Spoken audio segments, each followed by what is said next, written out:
Hey, happy Tuesday, everybody. You are watching Splash Pages. My name is Leo. I'm the monkey behind the keyboard here. We have a great show scheduled for you as always. And with us, we'll go Jar Jar. Hey guys, Tuesday night, Jar Jar here. I'm really excited for this show to get started, so I'm going to push it on right away to whoever's next. Gary. Hey everybody, how's it going? Holiday season is just kicking in. It's Tuesday night for Splash Pages. We have a great guest coming on tonight. Red Oscar's getting drunk. It's kind of the usual thing. Beyond having my own cute little thing, though, swip it on over to Drew. Hello, everyone. I'm Drew, and this is a capybara wearing my goggles because I thought you wanted to see something really cute instead of my face. Hi, everybody. I'm back. I was at a lookalike contest, but unfortunately, the judge is the real deal. And he was so impressed by my costume, we got him to come onto the show. You might know him from a ton of work that he's done. As he said before the show, his gallery is pretty full, but he's still a pretty great guy to talk to and whatnot. I know because I've seen this. Everybody, artist extraordinaire, the one, the only, Tony Harris, everyone. Woo! Yeah. Everybody jazz hands. Yeah. Oh, wait, what? I was the only one doing the jazz? Oh, I'm sorry. I was doing it. God damn it, Jar. You embarrassed me in front of our guest. Oh. Hi, everybody. We're starting off good. Yep. Mr. Harris, welcome to the show. Hey, Tony. Thank you. Yeah, man. Happy to be here. Yeah, absolutely. So it was funny, as I was saying before the show, before you're like, wait, are we alive? I swear, every time I'm sorting my books, because I can never have them organized, I always find something new that you did, some cover or something. I was like, well, it's time to give Tony Harris more of my money. It's not surprising. My publishing catalog is pretty big, and the only reason I'm even aware of that fully is recently my wife and I, well, I've been putting it together for a long time, but we've never actually bagged and boarded my whole catalog. Wow. But after I had my first two children, I decided to start saving 2 copies of everything I get published. 3 actually, one for the library and then one for each of my kids. Okay. Started that, did that for years, and then had my third kid. Really smart. Well, yeah, I figured, leave it to them. They can do what they want with it. Use it at the bottom of bird cages, or sell it, whatever the fuck they want. Can I curse on here? Oh yeah. Oh, absolutely. Go. You just did, so. Yeah, absolutely. Go on, buddy. Just shit, balls, cock, fuck. No, don't care. Go. So we had, I had a lot of that stuff, but then after my third child was born, then I had to start going back and actively trying to find that stuff. Because when I was doing these series over the years, you get comps sent to you. Right. like when I was on a monthly, Starman and Machina, they'd send me 25 copies of every issue. Wow. So it's not difficult to, just save a couple of those back or whatever. Right. But when you do cover work, normally you don't get comps unless your editor sees fit to grab a couple copies and toss them into your like a manila envelope and ship them to you. And a lot of editors over the years have been really great about that. Some don't. And then like if you do trading cards, sometimes you get comps, sometimes you don't. Right. If you do pinups, most of the time you don't. If you have one image that's a variant cover that's in a hardcover collection, you're definitely not getting comps of that. Right. But DC's been really great about like if there's like a foreign edition of Starman or Ex Machina or something, they make sure that I get multiple copies of that, and they'll send it. It's not in their contract to do that with me, but the guys there are super nice, and they make sure I get stuff like that. So we've decided to take all these comics that I've been saving for 30 years, and well, actually it's 35 now, and actually before they get dog-eared and screwed up, put them together, and that's one of my kids right there. Sorry. It's all good. I'm going to text her while we're talking. It's all good. Put them all together and bag them and board them and organize them and put them into long boxes. And so we've started doing that recently, and it's a lot more Herculean task than I thought it was. Oh yeah, man. Comic books is no young man's or old man's hobby, I guess. It's a hard one. Old man's hobby now? It is an old man's hobby, but like the youngsters aren't reading comics anymore? Or what are you? Oh no way, man. No. Kids, I've been trying to push comics on kids for decades. But I beg to differ. Yeah. Oh really? My kids aren't reading them. I've tried to push them onto them and be like, hey man, there's stuff out there for everybody and you got to find it. But yeah, Jar, get weird. I'm pleased as punch to say that almost every convention that I do, I meet new Starman fans, and I mean teenagers. Absolutely. Yeah, and I'm floored by it. That's dope. And that is a testament to DC keeping the book in print for 30 years. Mm-hmm. I mean, there's been a few times, I think, and currently it's one of those times where it's out of print. Well, actually, no, it's not out of print currently because I just did those massive door stops. Yeah, I was going to say. But for a while, it was out of print. Yeah. But yeah, I meet brand new fans that have never read the series before all the time at shows. And I'm talking about teenagers, like 15, 16, 17-year-old kids, and they're going out and buying the singles. They're hunting down the singles. Yep. Awesome. So, well, it's hard to read those big doorstop things. I call them baby killers. But no, and Antonio, I totally agree because that's how I started. Like I first got introduced to Starman by reading the Hellboy Batman Starman crossover.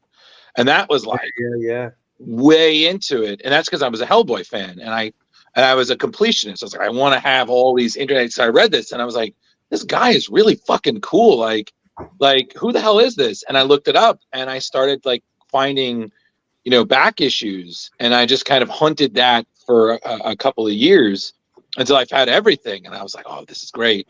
And then, the fateful day I found out you and James were at the same con, I was like, perfect. What was that? Was 2016. Was it Heroes Con? That was it was New Jersey Comic it was New Jersey Comic Expo. Okay, that's nice. Heroes Con Charlotte. Right. Mm-hmm. Yeah, and it for those that know is that I not only brought them everything I had, but I even organized a group of Starman people to surprise James and Tony, and it was just the best. I barely slept. I didn't eat or drink anything. I was so happy. I was like, nothing could have brought me down. You can be like, you have no money. I'm like, I don't care. I Happy don't suppose we have a photo of that ready. No. No, I was so That's excited. too bad. I've shown it enough. It'd be nice And, to you. You were like James was like, oh, this is third. You were like, that's cool. You were like, you were the chill one. You're like, that's pretty cool. You did good. You took a photo with me and a few of my friends holding my star rod. Correction me, cosmic staff. We went over that last time. Rod. Yeah. I just said this to my wife earlier tonight. We were talking about Starman, and I can't tell you why. It's all good. It's all good. And I said, yeah, it's not. No, we don't say Rod. Yeah, we say cosmic staff now. We go. It's a better choice. Yeah, because and it's funny you said it because the guy who helped me build mine, his then girlfriend had a similar reaction because it was like, yeah, we're just working the star. I was like, working this. I was like, okay, I see it, I hear it now, and I know. I'm like, cosmic staff. Yeah, I'm all about phrasing. Yeah, if I was like a little too chill, I apologize. I'm no, man. I don't leave the house very much. Oh, it's all good. I have like high five. A bit of social anxiety, and conventions are really the exception to that. I do okay there, but I get overwhelmed like really quickly. I hate doing press. This is very rare for me here. Thank you. Seriously, we really do appreciate it. Sure. Yeah. We've been after you for like 8 months, I think. Oh, I'm happy to do it. I just don't do it very often, and that includes like print interviews and stuff too. I think the last one I did was for the back issue thing. Yeah, which I read, and I'm still so pumped. Still waiting. No, it was a great experience. Like I was on top of the world, my man. You and James signed everything I brought. You talked to all my cosplayers. Like it's always been like that was my high if I had a cosplay career, that was the peak. I was like, this is perfect. Well, you guys are great as far as my memory serves. Oh no, it was funny. Because I remember talking about it to James later, and he was like, I couldn't believe you had some variations. And it was funny because I always tell when I'm having him, he pulled aside, he's just signing everything I had. And then a guy dressed as Etrigan just walks by. And I was like, you can't make this shit up. It's Etrigan the demon. And of course, James got a photo. That's pretty cool. And I was just like, okay, I'm fine. Like, okay. No, but man, it's been so great. And it's always great seeing you at any of the cons. And just real quick, this popped up. Bill's awesome. We always see him at Terrificon. He's saying hello all. Tony, did I notice you chatting with Walter Simonson about Dr. Phosphorus earlier today? I tagged him in a post that I made. I'm not sure Walter has seen it or I haven't been on Facebook, I don't think today. I usually don't get on until later in the evening after my work day in the studio here's done. But yeah, I mean, if you've read the Starman series, you know that we did an arc where Phosphorus was part of it. And I had a blast with that character. It was so much fun. And then I saw somebody else posted, it just came up in my feed randomly that Walter co-created that character. And up until yesterday, I had no fucking idea that one of my heroes, Walter, co-created that character. And he and I talk a lot on Facebook and stuff. And that's awesome. I made a point of posting and tagging him, saying, it was awesome using that character and everything. So yeah, he may have replied to me. I'm not sure. Walter's really great about chiming in and stuff. So. Yeah. No, I mean, I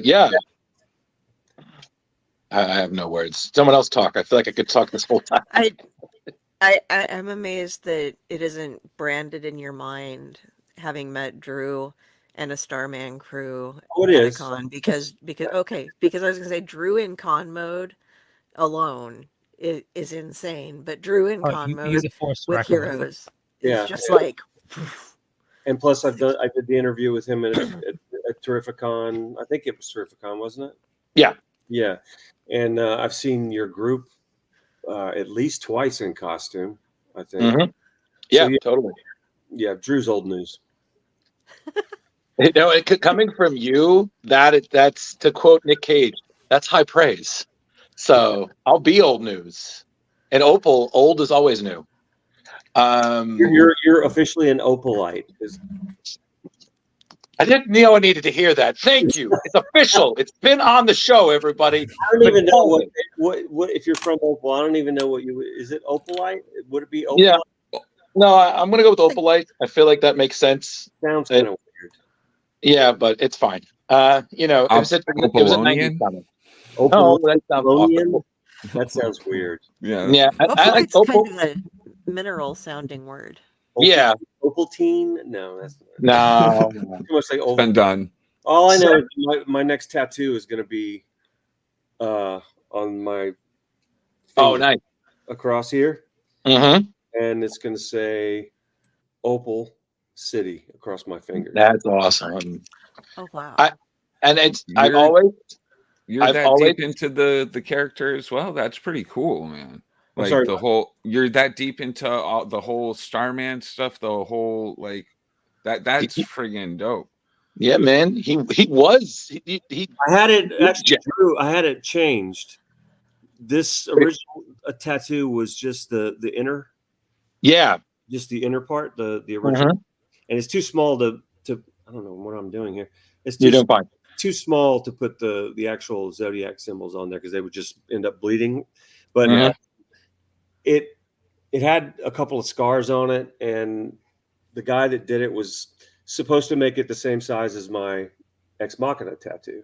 Right. Because I got these because they're the only 2 monthly books I've done in my career. I won an Eisner for both. So I went in and got these tattoos pretty close to the same time. And I wanted them the same size. And the guy that did the Starman on this hand, he measured from the outside of the points, not the actual circle. Oh. So they weren't the same size. How'd it feel getting tats on the backs of your hands? Oh, it's pretty bad. Yeah, I figured as much.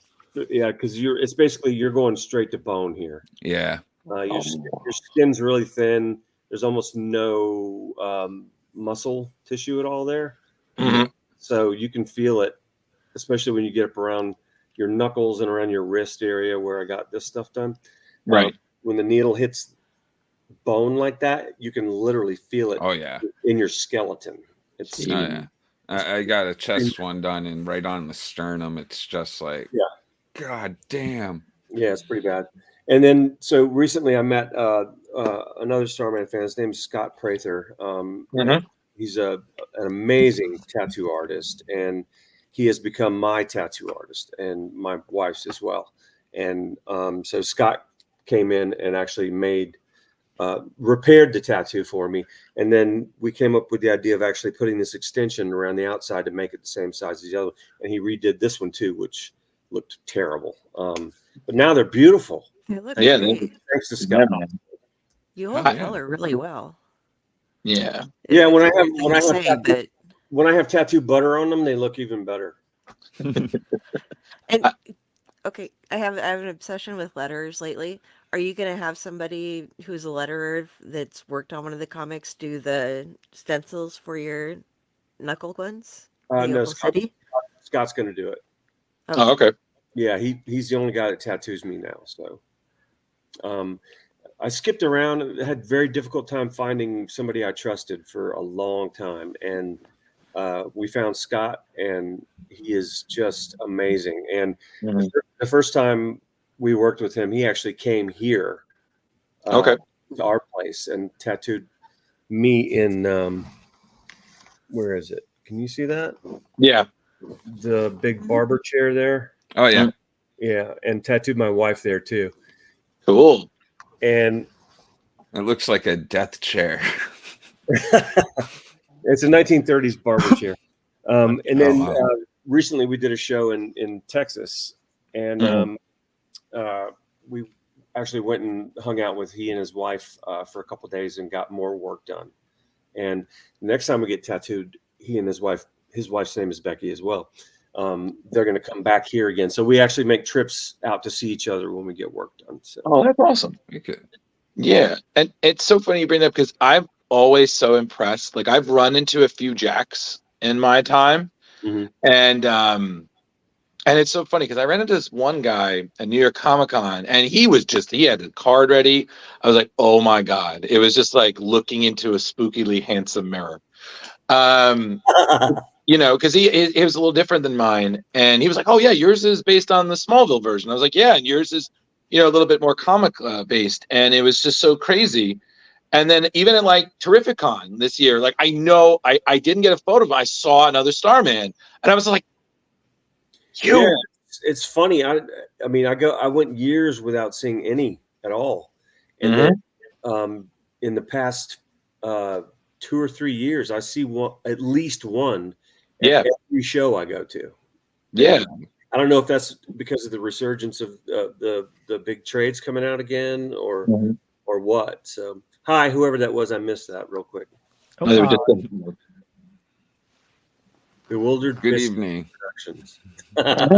Yeah, we're doing good. We're having a great time. Our guest has tons of stories. But the very first guy I saw cosplay Jack was actually before the comic even came out. Wow.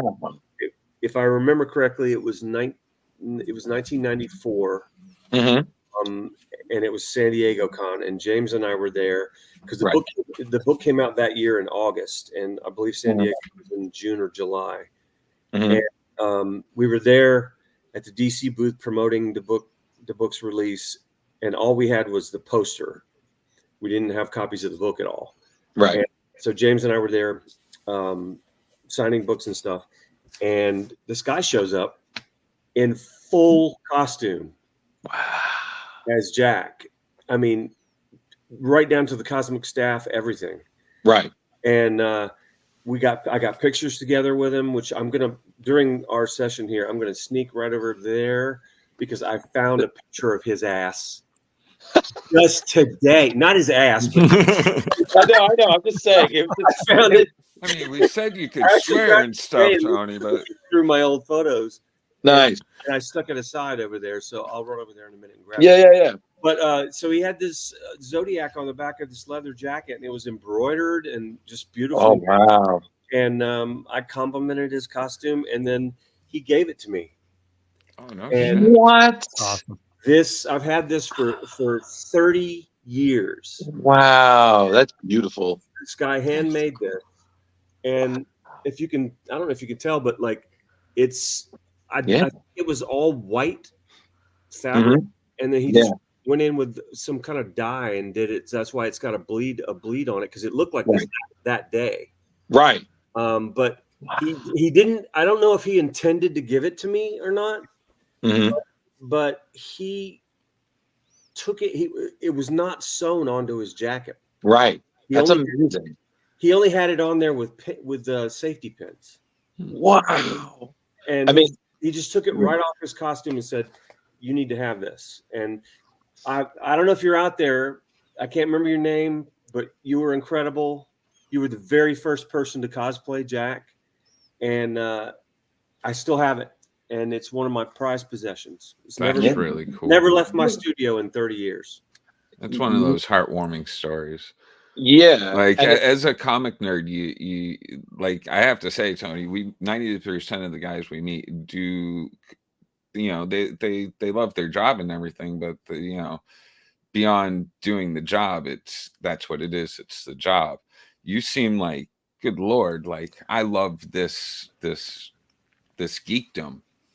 I'm a bigger nerd than all of you guys put together. Oh, I know. I was going to ask you, if you had to choose one, what geekdom would it be that you say is like your favorite? Star Wars.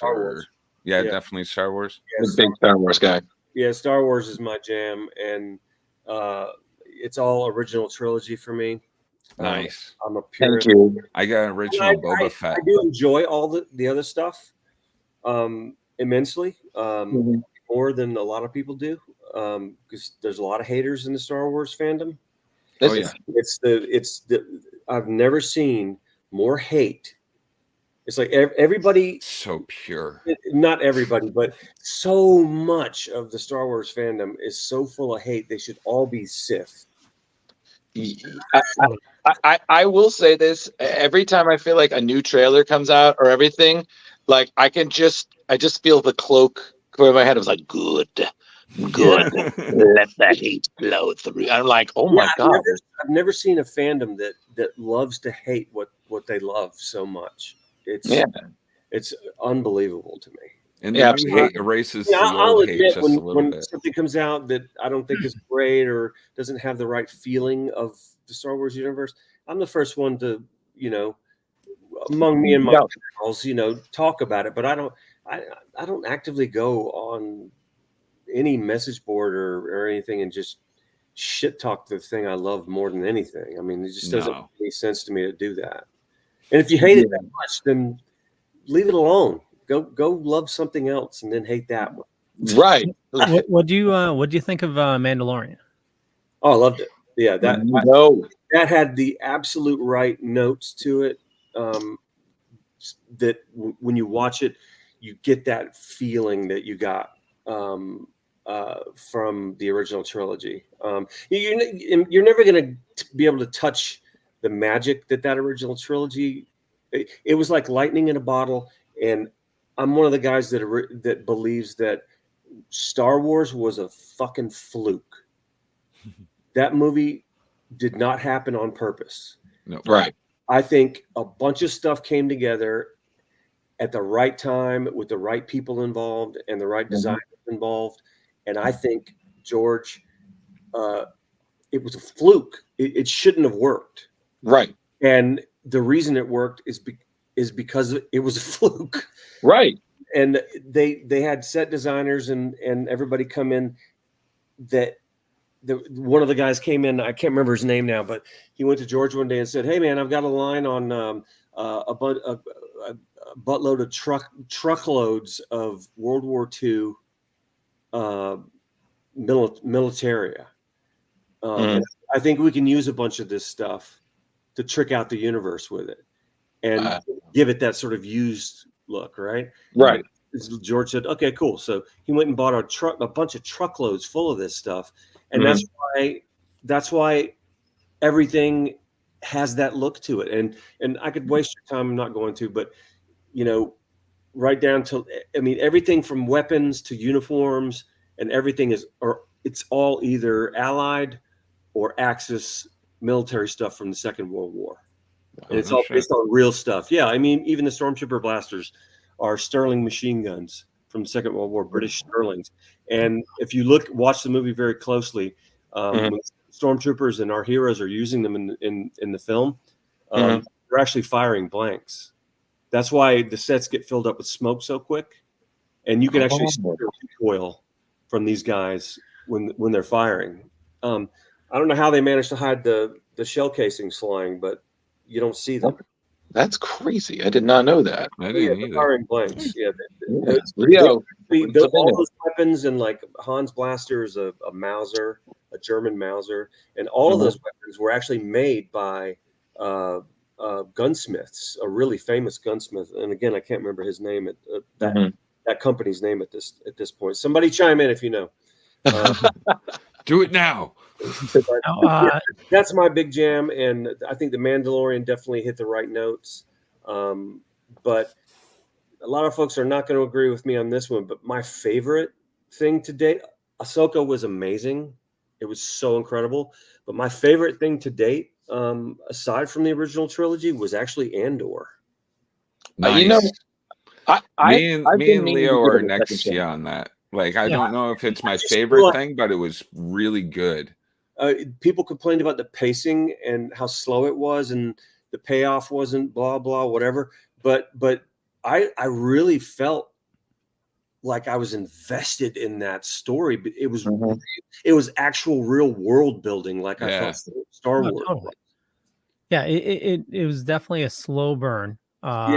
And it grew on you. Like in the beginning, like I was just watching it because it was Star Wars, but Yeah, like halfway through it just clicked, and I was like, "Oh, this is awesome." Yeah. It felt like world building. Now, continue that conversation. I'll be back in just a second. Sure. So, okay, so you know what, guys, you're rocking it. Thank you. So let me ask you guys something, because I know I know I brought up Starman more than I think I might bring up Starman as much as I bring up Hitman, which is Really? another Starman, and of course I haven't noticed. I haven't noticed. I hate you so much. I don't, but I do. So I have to ask you guys, what was your first? What did you guys think of? Let's start. We have Tony here. What did you guys think of Starman? The first 5 or so issues. Well, as I told you, I was ready for really weird stuff right off the bat, and I didn't get really weird stuff. I got a decent story that went into, and then as you told me to read issue 4 and 5, that's where not only weird stuff but heartwarming stuff came into. Like when Jack meets his dead brother, like that was so cool. Like I loved it. I warmed in the heart, and I was just like, oh, this is really like more than I was ready for. I actually started reading more of the issues because of it. Those were called Talking with David. And those were actually my favorite issues of the series. And cool. My favorite issue of the entire series that I drew was actually issue 39, when Jack and David have dinner with the JSA. Yes. Yeah, that's holy shit! It's so good. And that was also headshot month at DC, so you got a big giant headshot of Jack on the front.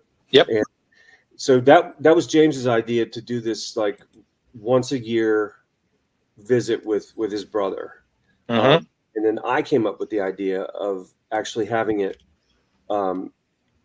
reverse everything. So Jack and everything that he thinks is real goes into a ghost like black and white state. Right.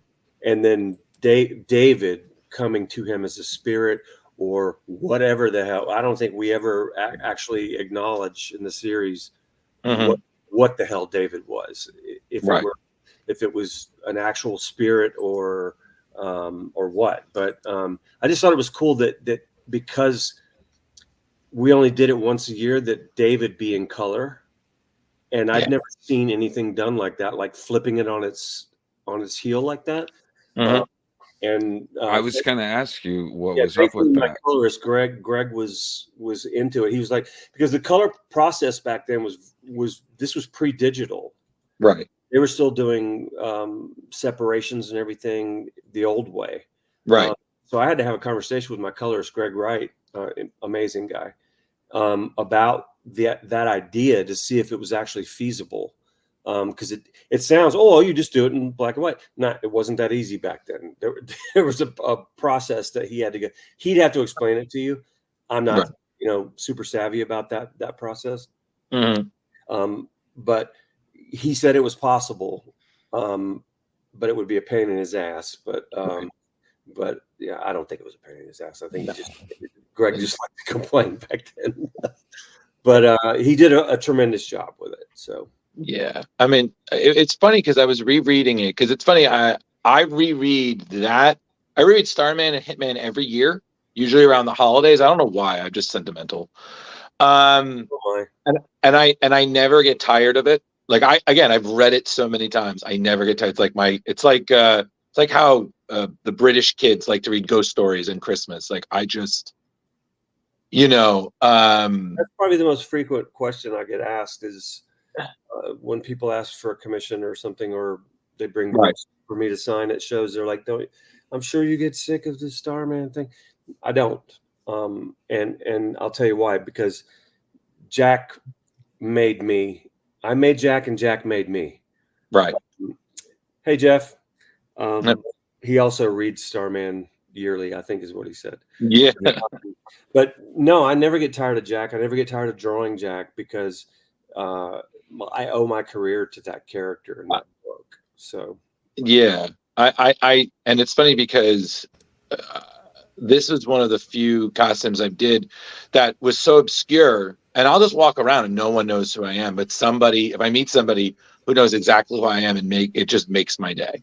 Like I could walk around like New York Comic Con, no one can know who I am, but one person, and I'm just like, thanks, man. It's just, it's also nice to wear a costume that I could go out and I could just be like, no one knows who I am. Yeah, exactly. You don't have to take your costume off. Yeah, exactly. Like I'll just walk and it's funny you say it because this is actually my high school jacket that I've had since 2003. And I didn't want to get rid of it. So I just had my friend paint the Zodiac symbol on the back of it. I was like, listen, I'm not getting rid of this thing. So I'm just going to make this forever. And I've been rocking it ever since. And I actually lost the jacket. I got a couple photographs I'm going to share with you guys. I posted these online recently. But this is a photograph. Yeah, I saw that. Oh, wow. One of the ones that I shot back when I was doing the series. Oh my God, that looks. Yeah, I saw that. A little blurry, but still you. But I think that was that would have been about late '95 or early '96. But that's that's the jacket. That's the actual jacket. Wow. And I don't have it anymore. Mm-hmm. I've lost it in moving over the years and whatnot. And so I'm currently trying to find a replacement. Just looking through vintage sites and when I travel to different cities, trying to go into like secondhand clothing stores, and hopefully if I get lucky, I'll come across the exact coat. It's very unlikely unless somebody that follows my work sees one and it's like, oh shit, but I don't recall the brand. I know I bought it brand new back then when I bought it, with the express purpose of using it for the series. But hopefully I'll get lucky and I'll find one. But I found that picture of the very first Jack Knight cosplay guy. This is him. Oh, nice. Wow, that's crazy. Look at him. If you're that guy, get a hold of us. Yeah, if you're that guy, and I've got pictures in the same Foot Locker over there of him like with his back turned, but I'm not going to go mess with that right now. But yeah. I showed you the patch. But yeah, he was super awesome. The book's not even out yet. All they had was like preview posters at the booth for us to sign for people. And the internet wasn't really a thing either. So the only preview he would have seen at all would have been something he had seen at LCS a comic shop. Yeah. I was so crazy. Speaking of that, I had you sign. I found one and I bought it. It was like a preview, but it was in black and white. Yeah, and I was like, did we have the conversation about bootlegs? Yes. Did we? Yeah, because that was somebody else. Because I recently had a conversation. I couldn't recall if it was with you, Drew. But there are two versions floating on the market right now. Okay. Of those previews that DC put out in '94. Right. And there are bootlegs, and you got to know what you're looking at to tell the difference. And I'm trying to remember. Okay, so the bootlegs are a slightly different color. If I remember, the covers are orange. Yeah, I think the one I think I have is a bootleg because mine covers orange. Yeah, and the binding process on it. No. The bootleg is orange as well, I believe. Oh, but the binding process on bootlegs is modern. Oh, and the binding process they used in 1994 dates an original one from that period. Okay. And its ink is a little bit lighter on the older, and the new ones look like brand new, like laser prints or something. Yeah, mine was older because it was. I remember the texture. Yeah, so yours is vintage. Yeah. So I mean, trust me, when I paid for it, it better be. but that's what I'm saying. Buyer beware. If you're a collector and you're looking to own one of those, be careful and look at the binding. Okay. And I can't tell you without going over there and getting mine. Right. It's all exactly what the binding looks like, but look at it carefully and make sure it's a binding that would have been used back in 1994. Oh, I totally will. Thanks for the heads up. So, so back to Starman. I did have one question because, again, reading it for the upteenth billion time, still love it. You did this back in the 90s. That, like you said, was a series that really made you.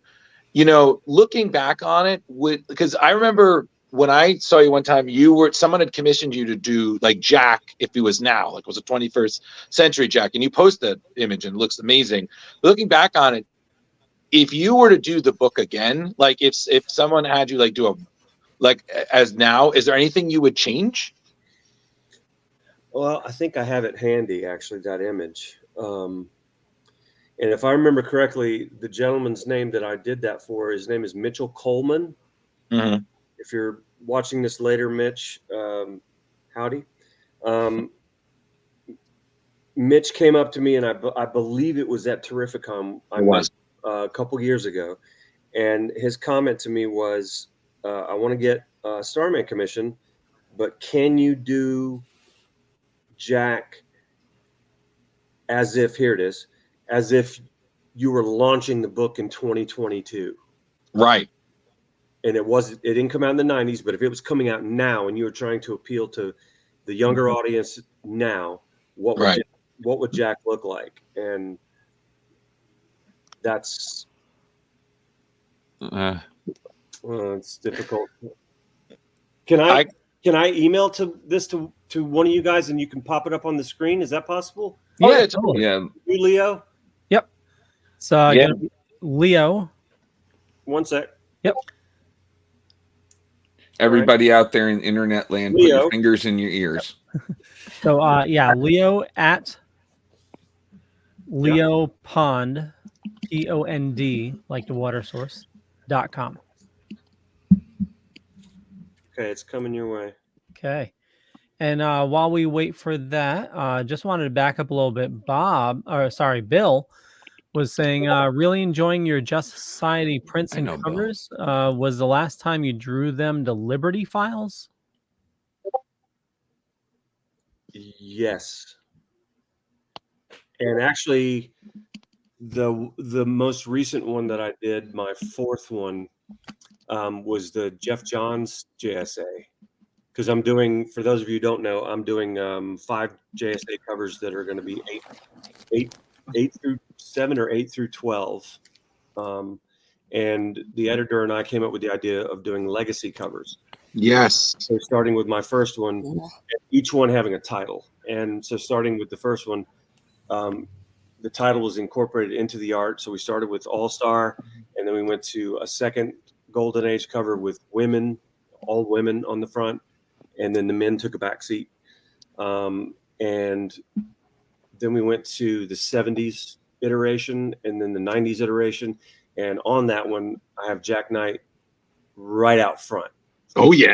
He's prominently like jumping, doing a big kick and he's got the cosmic rod or staff. Sorry.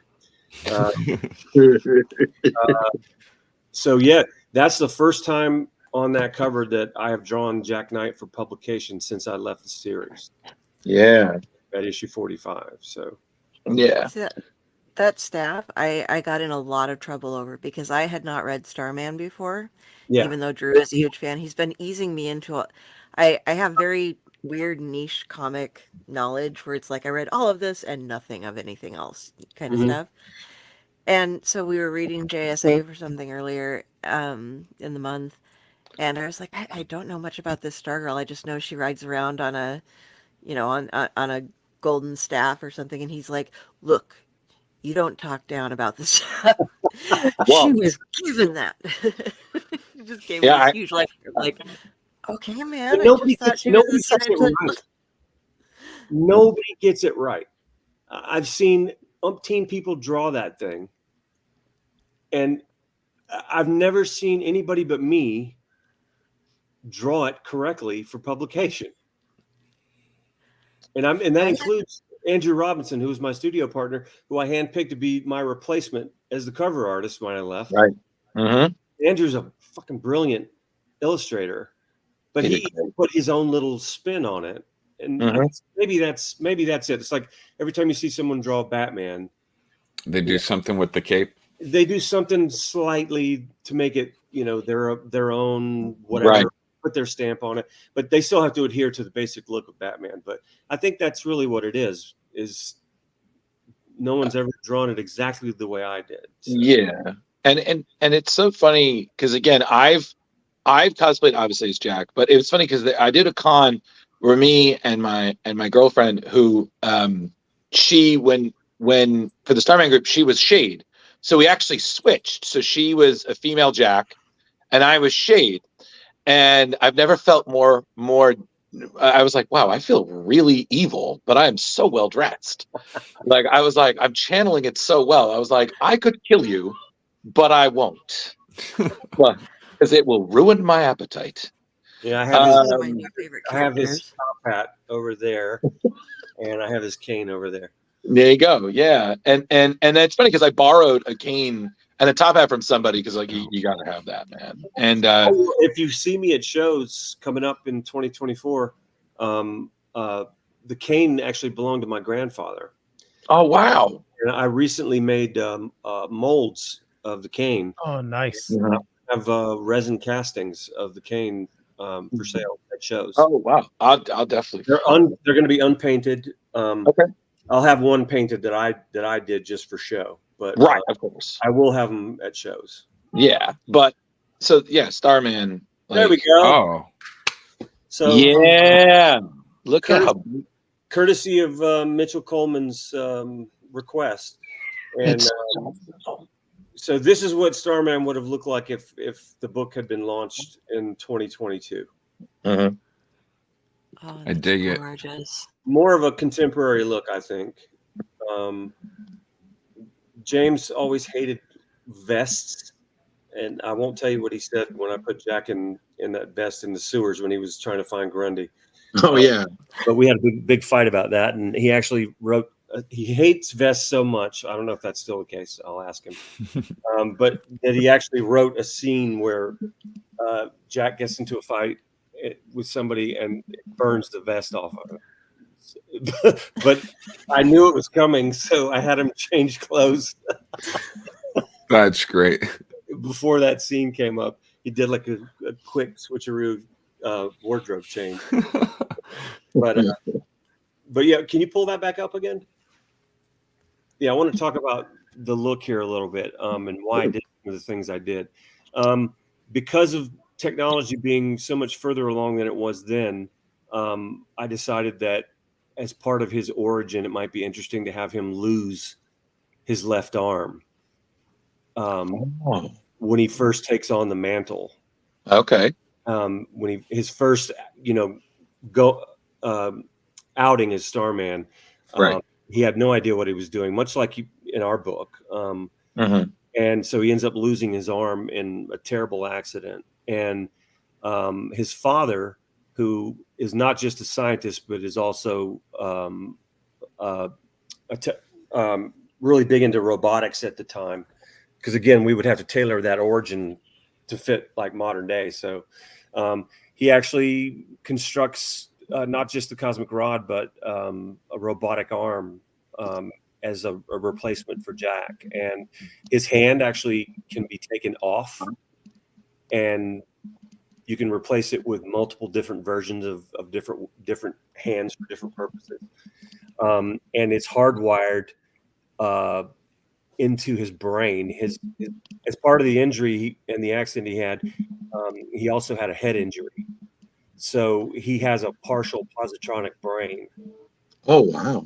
That's basically a super powerful computer that is Bluetooth connected to the cosmic rod, so he can actually control it with his mind. Nice.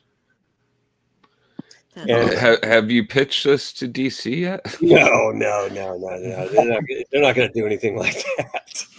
No, man. But and it's funny because I recommended we do Starman because that was you at one point in your career, and then you're doing Ex Machina, with the great Brian K. Vaughan, and not only it's a totally separate thing, but it's the same style, and I'm just like, oh my gosh, but like I read Ex Machina ages ago, and I was just like, I was blown away about how much energy is in the story, which I feel some of is you and then Brian K. Vaughan.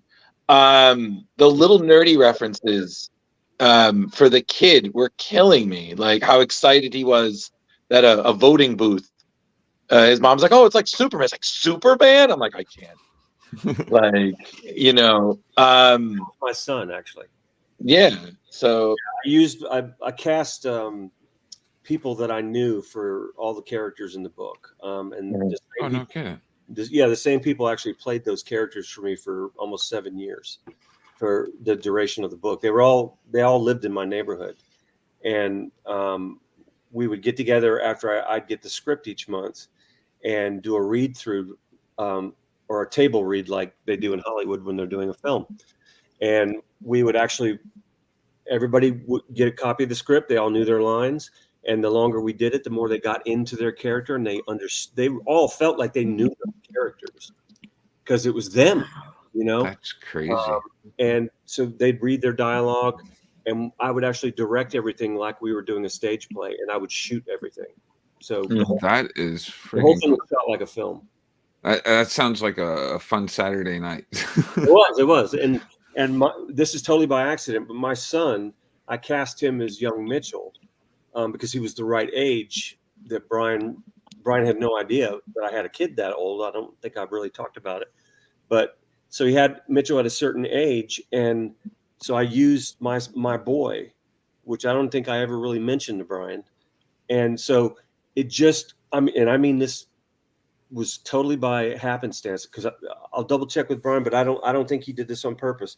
But every time there was a flashback to Mitchell as a kid or a youngster or a teenager or whatever, my son was literally aging in real time. That's freaking crazy. Mitchell did in the series, because now he's 26. That's pretty freaking cool. Do you have a spare room? So living with you just sounds like the best thing ever, or being in your neighborhood, just like not. But it's again like certain things. Like I forgot certain things, like the parallels to the real world. Like when you find, stuff was kind of deep. Hard. Yeah, I again, everyone, we're not going to spoil for you, because if you haven't read these books, please go read them. Yeah, well, Brian actually, I'm not going to say he's a Swami or fortune teller, but some of the stuff he wrote in that series felt like it was ripped from the headlines. Right. And it wasn't. It was him writing. Mm-hmm. And some of the stuff was topical, that because he's a New Yorker. He lived there for many years. And so, you know, he was very much into local politics and very much interested in what was going on with the city. So he kept up with that stuff. So yeah, some of it was topical, but a lot of it was just Brian writing, you know, from his heart. And it ended up being stuff that actually did happen. Like the gay marriage thing that we did in the series. And I mean, that predated a lot of that stuff being dealt with in comics at all. Yeah. And I'm not trying to steal anybody's thunder, but we actually got a GLAAD Award nomination that year for that storyline. We didn't win, I don't believe, but yeah, it was recognized. And you know, all that kind of stuff. We dealt with a lot of racial issues in the book. The gay marriage thing was a big thing in our series. We had like major characters that weren't just throwaway characters in the series. So I have to ask, because again, you've seen Starman, and you've seen probably other characters from Starman, and have you ever seen any Great Machines? Oh no, I'm waiting for that. I've never seen anybody. That would be Great Machine. dope. Now I've got his costume here. Right? Do you? Oh yeah, I actually built it. And, so cool. Well, I look, his costume is complicated enough. Yeah, that helmet that you see there, and most of his costume, I built all that because I knew I was going to be shooting photo reference for everything, and his costume was complicated enough to where I wanted to make sure that I had good reference for it, And God damn it, wouldn't you know it, my helmet is actually downstairs right now in my house because the promoter for the CCXP convention in Brazil, his name is Vaughan. I'm building the Great Machine's helmet for him as a gift. Oh, nice. Because he wants to cosplay the Great Machine next year at the show. He does a costume every year. But I do have part of the costume. Hold on. Drew, great choice. You're welcome. Just living life. Like, Okay, guys, here you go. This is what I have up here with me. Wow. Yeah. Dude, that is dope. Awesome. So this is like the chest armor and harness that he wore, with bullet holes in it and all kinds of stuff. So yeah, he would. That's why he had a like a pit crew with Bradbury and Kremlin. Because he had to have, these guys had to help him put this stuff on. These are the goggles, and these are actually vintage British World War II pilot goggles. Nice, very nice. And is that another of your geekdoms, Old Wars? Yeah, I collect militaria from the Second World War.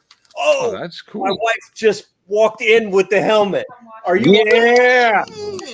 Good job, Becky. Becky's watching it live, and she just said hi. She just Becky brought the damn helmet up here. Whoa! Holy! Oh, that is wow! That's amazing.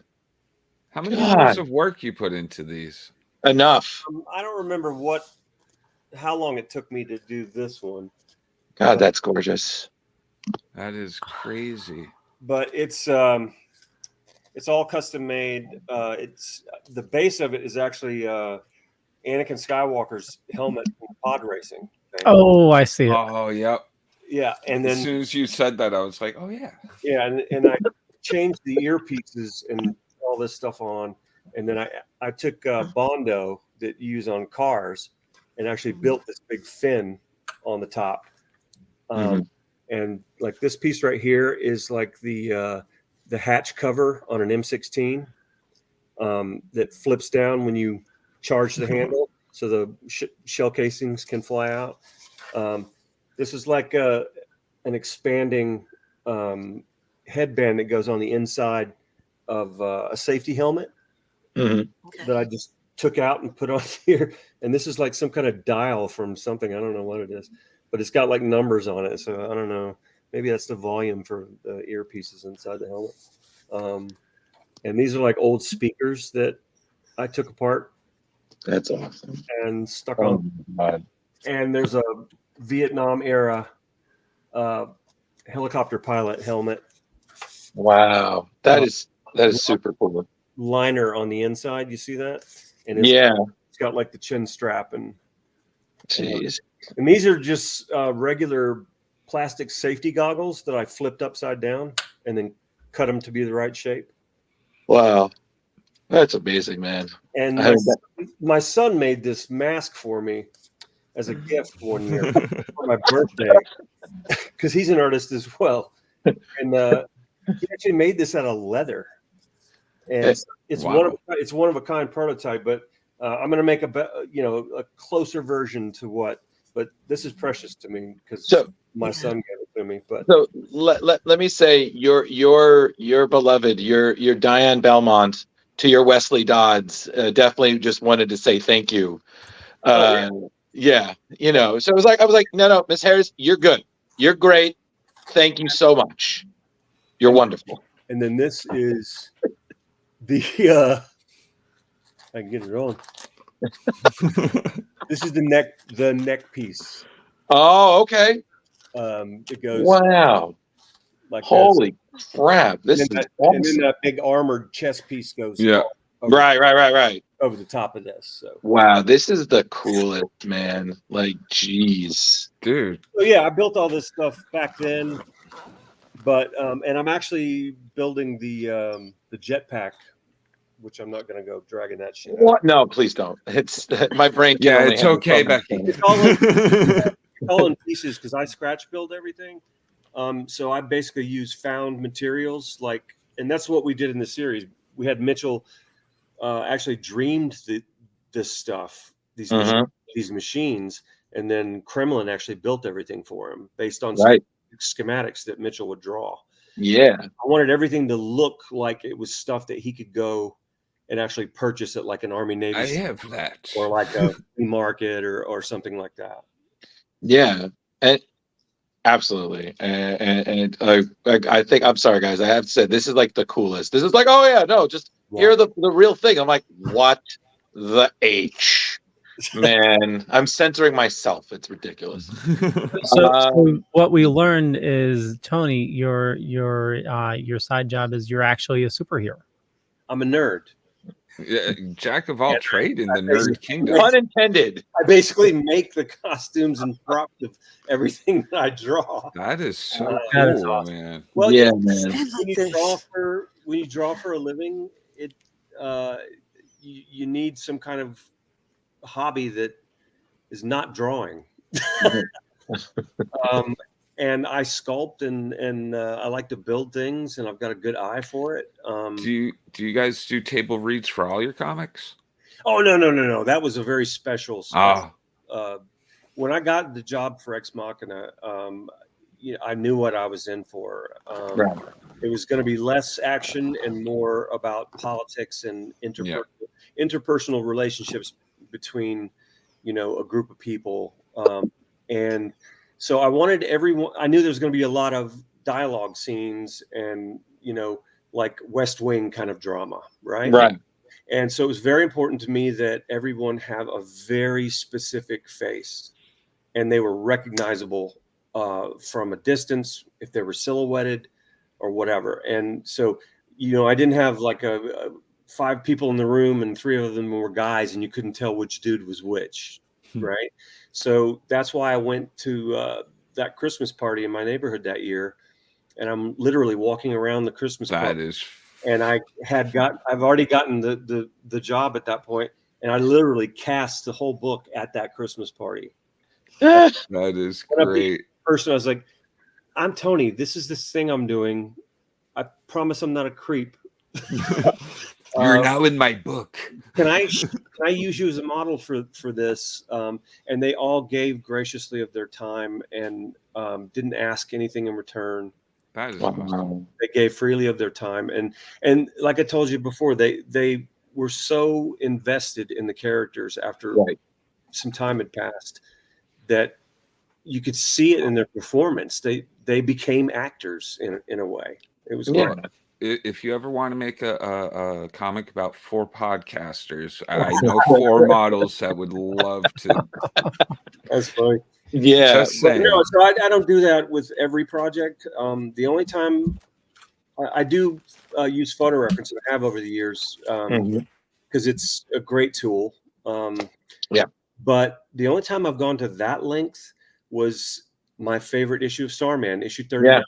When it was the big around the table dinner, we actually drug a huge long couple of fold out tables, and my neighbor, who's also an artist, Craig Hamilton, at the time. Okay. He actually did some issues for us. I was going to say, I know that name. Yeah, he did the McHale 1970s disco. Right. Yeah. Awesome. He did some stuff with the Shade too, and it was beautiful. Yeah. But Craig had the apartment right next to our studio. Right. And he loaned us like tablecloth, candelabras, dishes, wine glasses. Everything you see on that table all came from Craig's apartment. And we set that whole table up. And my then wife was going to engineering school, and she had a bunch of her engineering friends from the college come over and volunteer their time. Right. And we all, they all sat around the table. I played Jack, of course. And then we shot the whole thing, like I was talking about with Ex Machina. Right. But that's the only time I ever did anything like that. What? But that was because that whole issue was nothing but conversation. Right. Yeah. And it was so key to have everyone emoting and you believing everything that they were saying and talking about. instead of just being a bunch of talking heads, Yeah, totally. And it's also funny because, I mean, 2 points. The first thing is that you've been a part of books where the stories were allowed to essentially conclude their story. Because you see, it's a day and age that sales really dominate a lot. So sometimes a great story won't get a chance to really go the full explanation, length, and journey that it can go because the book didn't sell well. So it unfortunately. That's happened to me too, actually. Yeah. So like Starman got to see it started and it got to end on a note that worked. Ex Machina also, you had your time and issues. And it was funny because I think another reason that Jack also resonates with people is that, it's such a personal story. I mean, not only is he one of the few superheroes, he doesn't have any powers. He's just, he has some martial arts training and a bevy of pop culture. Jack has the power to get his ass kicked. How about that? Yeah, I thought that was the really great part about Jack. I was just like, oh, he knows martial arts, judo.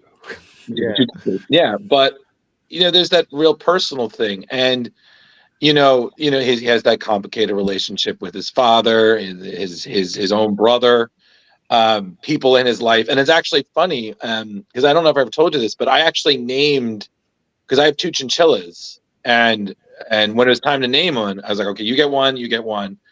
And one of them was a really sassy, like, girl. And I was like, I know exactly the name. And I was like, you shall be called Sadie, because you are a sassy girl, but I'm going to win you over in the end. Yeah. And it's so funny because we're like, oh yeah, this is because hers was named Megamine, which is an anime term for goddess. And she's like, oh, this is Megamine and Sadie. And everyone always like, I know which one Drew named. And 9 out of 10 times, is that a Starman reference? And I was like, yes. Yeah. So for those of you watching or listening that don't know, Sadie was Jack's woman in the series. Yeah. Got to keep reading. Jari, got to keep reading. Carrie, Leo, keep reading. But yeah, so I forgot to tell you that last time. I tributes. You and James, your series is just that's on. There's always something there to remind me. I'm like, yep, little flashes of opal every day. Well, if anyone has any specific questions, fire away. Right? Please, I'll just shut up now. Let's go. Sitting right here. So. So as you do all the costume building and the acting things out, are you into role playing at all? Like, do you play any sort of role playing games? Just having fun? I did in high school, but not nowadays. No, I just don't have the time. I mean, I know what you're talking about. I'm married and my kids are grown. I still have a 16-year-old little girl in high school and who's not so little anymore. And she lives with her mother, but we're in the same town. So my work is so all encompassing, and my wife and I travel a lot for my job, and we do Becky and I do probably 10, sometimes 12 shows a year. And that's a lot, but this coming year that's gonna that's a lot on the psyche too, man. Like, yeah, it is, and that's not going to be the case in the coming year or two, actually, because I've got something really huge on the horizon that I'm going to be involved in. So yeah, okay. Fair enough. It just made me think of that when you were talking about having a whole group of people. So I didn't know if you'd been inspired from role playing before, or if it's just how your brain works to focus on things. I wouldn't mind it. I wouldn't mind it, but where I live it's a very small town, and most of the other people that I know that are friends of mine that are industry people, or other cosplay people or costume builders, or they all live elsewhere. I'm 2 hours south of Atlanta, so I'm close to that community of people. Right. But I can't find the time to get away. I mean, because when I'm not working, I'm trying to spend whatever precious time I have with my family. When I'm not doing that, then I can squeeze in a little bit of time to actually build props and do that kind of thing. There you go. We've had you for an hour and 10 minutes now. Do you have much more time? Because I can hang out.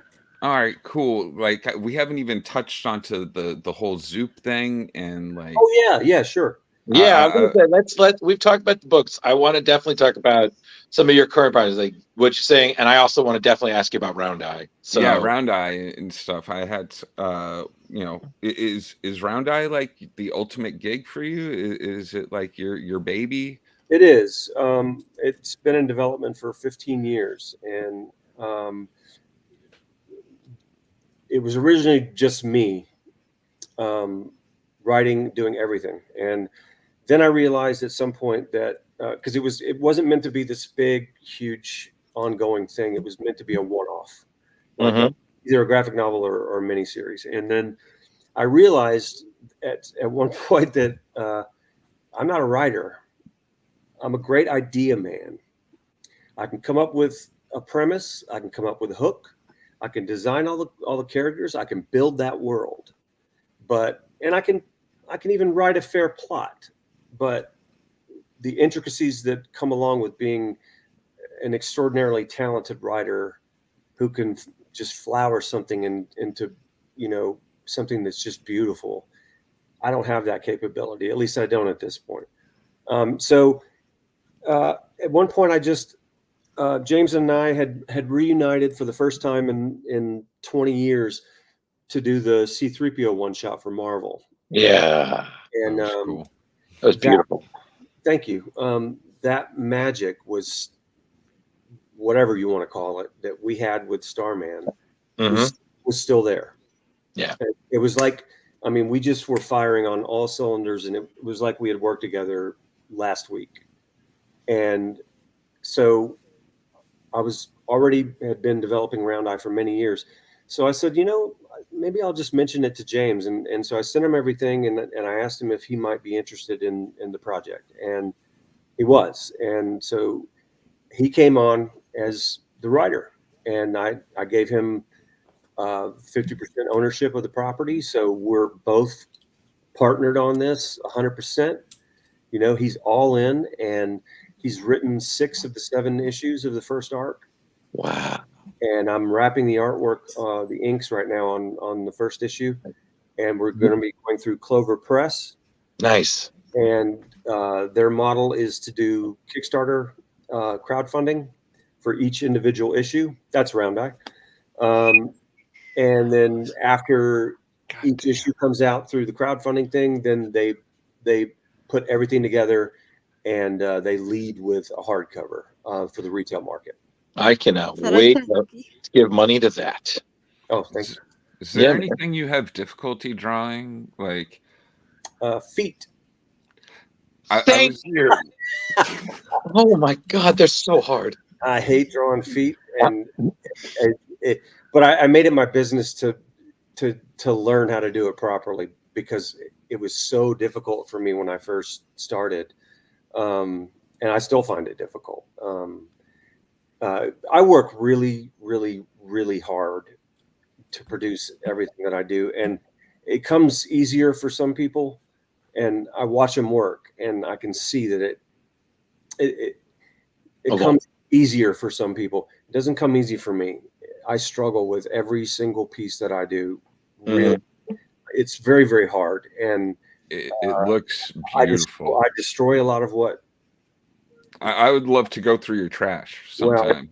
I think maybe I'm cured of that. My wife, Becky's incredible, and yes, she is. She's got a really great eye, artistic. Yeah. And I think she might have cured me of tearing things up and throwing them in the garbage, because I was working on a Boris Karloff Frankenstein painting a while back. And she happened to walk into the studio, and I was literally about to pull it off the drawing table and just tear it up. I was so frustrated with it. I just couldn't stand to look at it. And she was like, "What are you doing?" And I'm like, "I'm getting this piece of shit out of here. I'm done." And she goes, "You're not throwing that away." And I was like, "Well, I don't know what to do." And she was like, "Well, it's mine. You can't have it. It belongs to me now.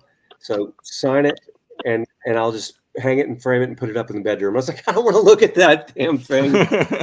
every day. But I said, I'm not going to sign it because I don't sign anything until it's finished. And I said, so I'll write an inscription on the back to you, which I did. And it does hang above our bed in the bedroom. She loves the painting. And actually, when some time passed and I sat with it, it's not the monstrosity that I thought it was. No pun intended. Thank you. But I do allow myself to live with pieces a little bit longer than I'm allowed to with deadlines and publishing. Right. And before I make any kind of final judgment on something and what kind of life it's going to have beyond the drawing board. And it's saved a lot of art that I would have just discarded and gotten rid of. But it's hard for me to look back at old work because I'm always trying to improve as an artist, and I hope that I do.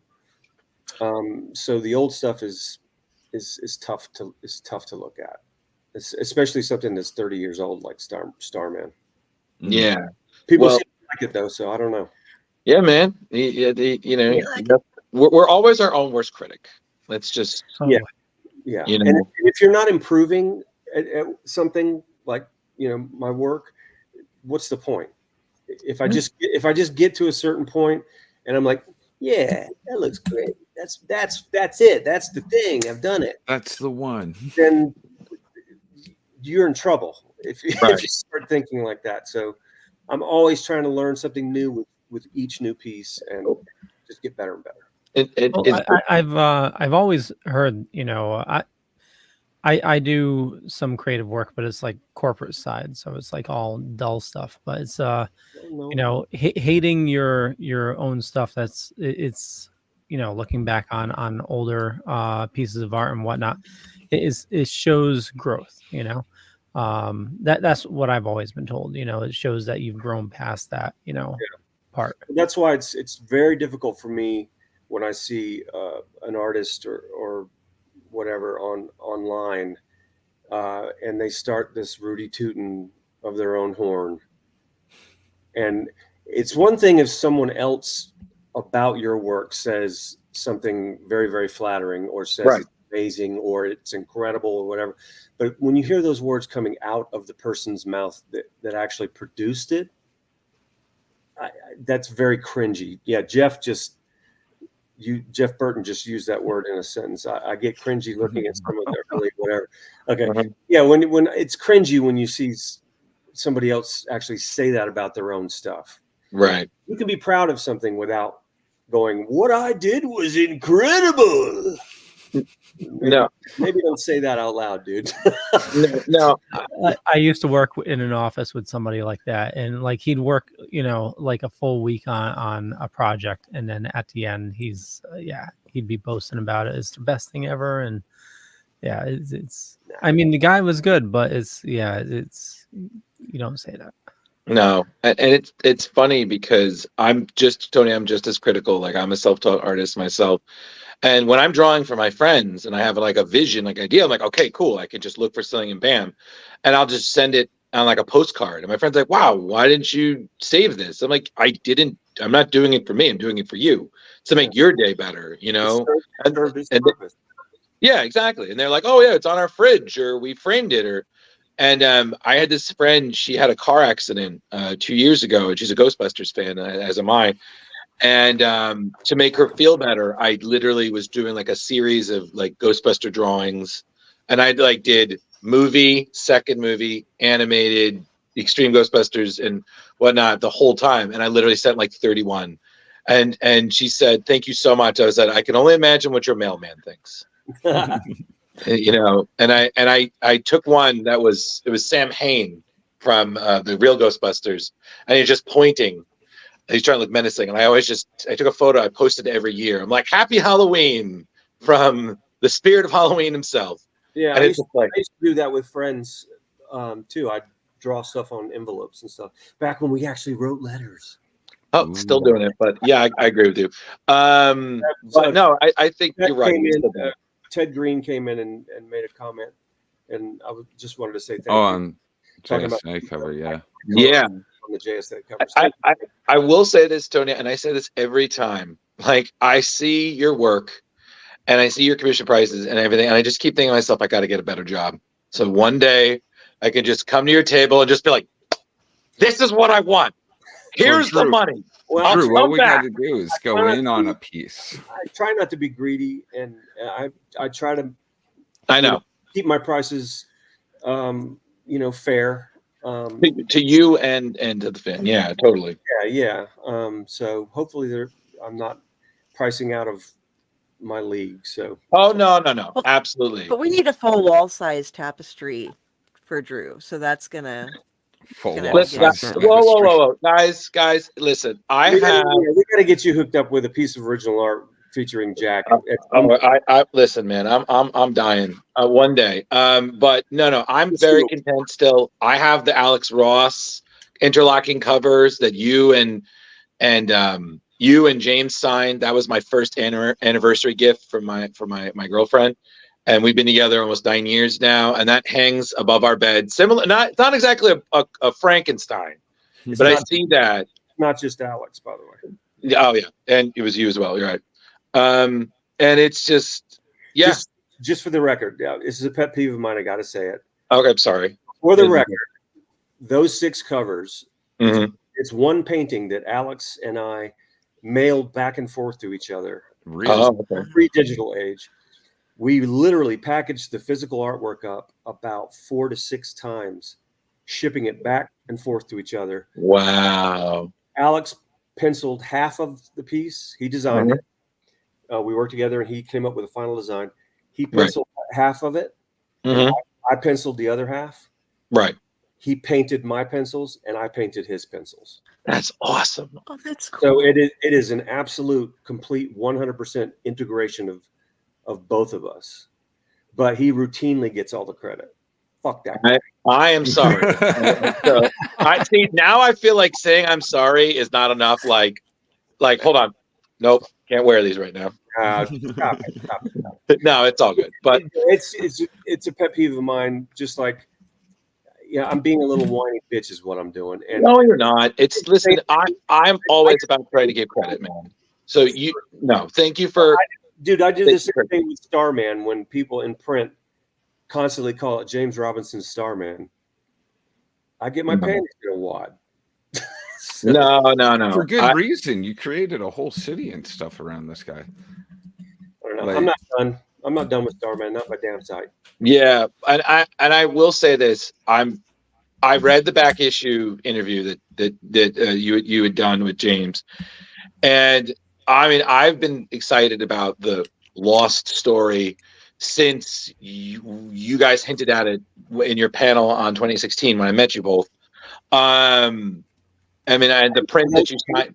For those of you listening and watching who don't know, Drew is referring to a Lost Starman story, is what people refer to it now.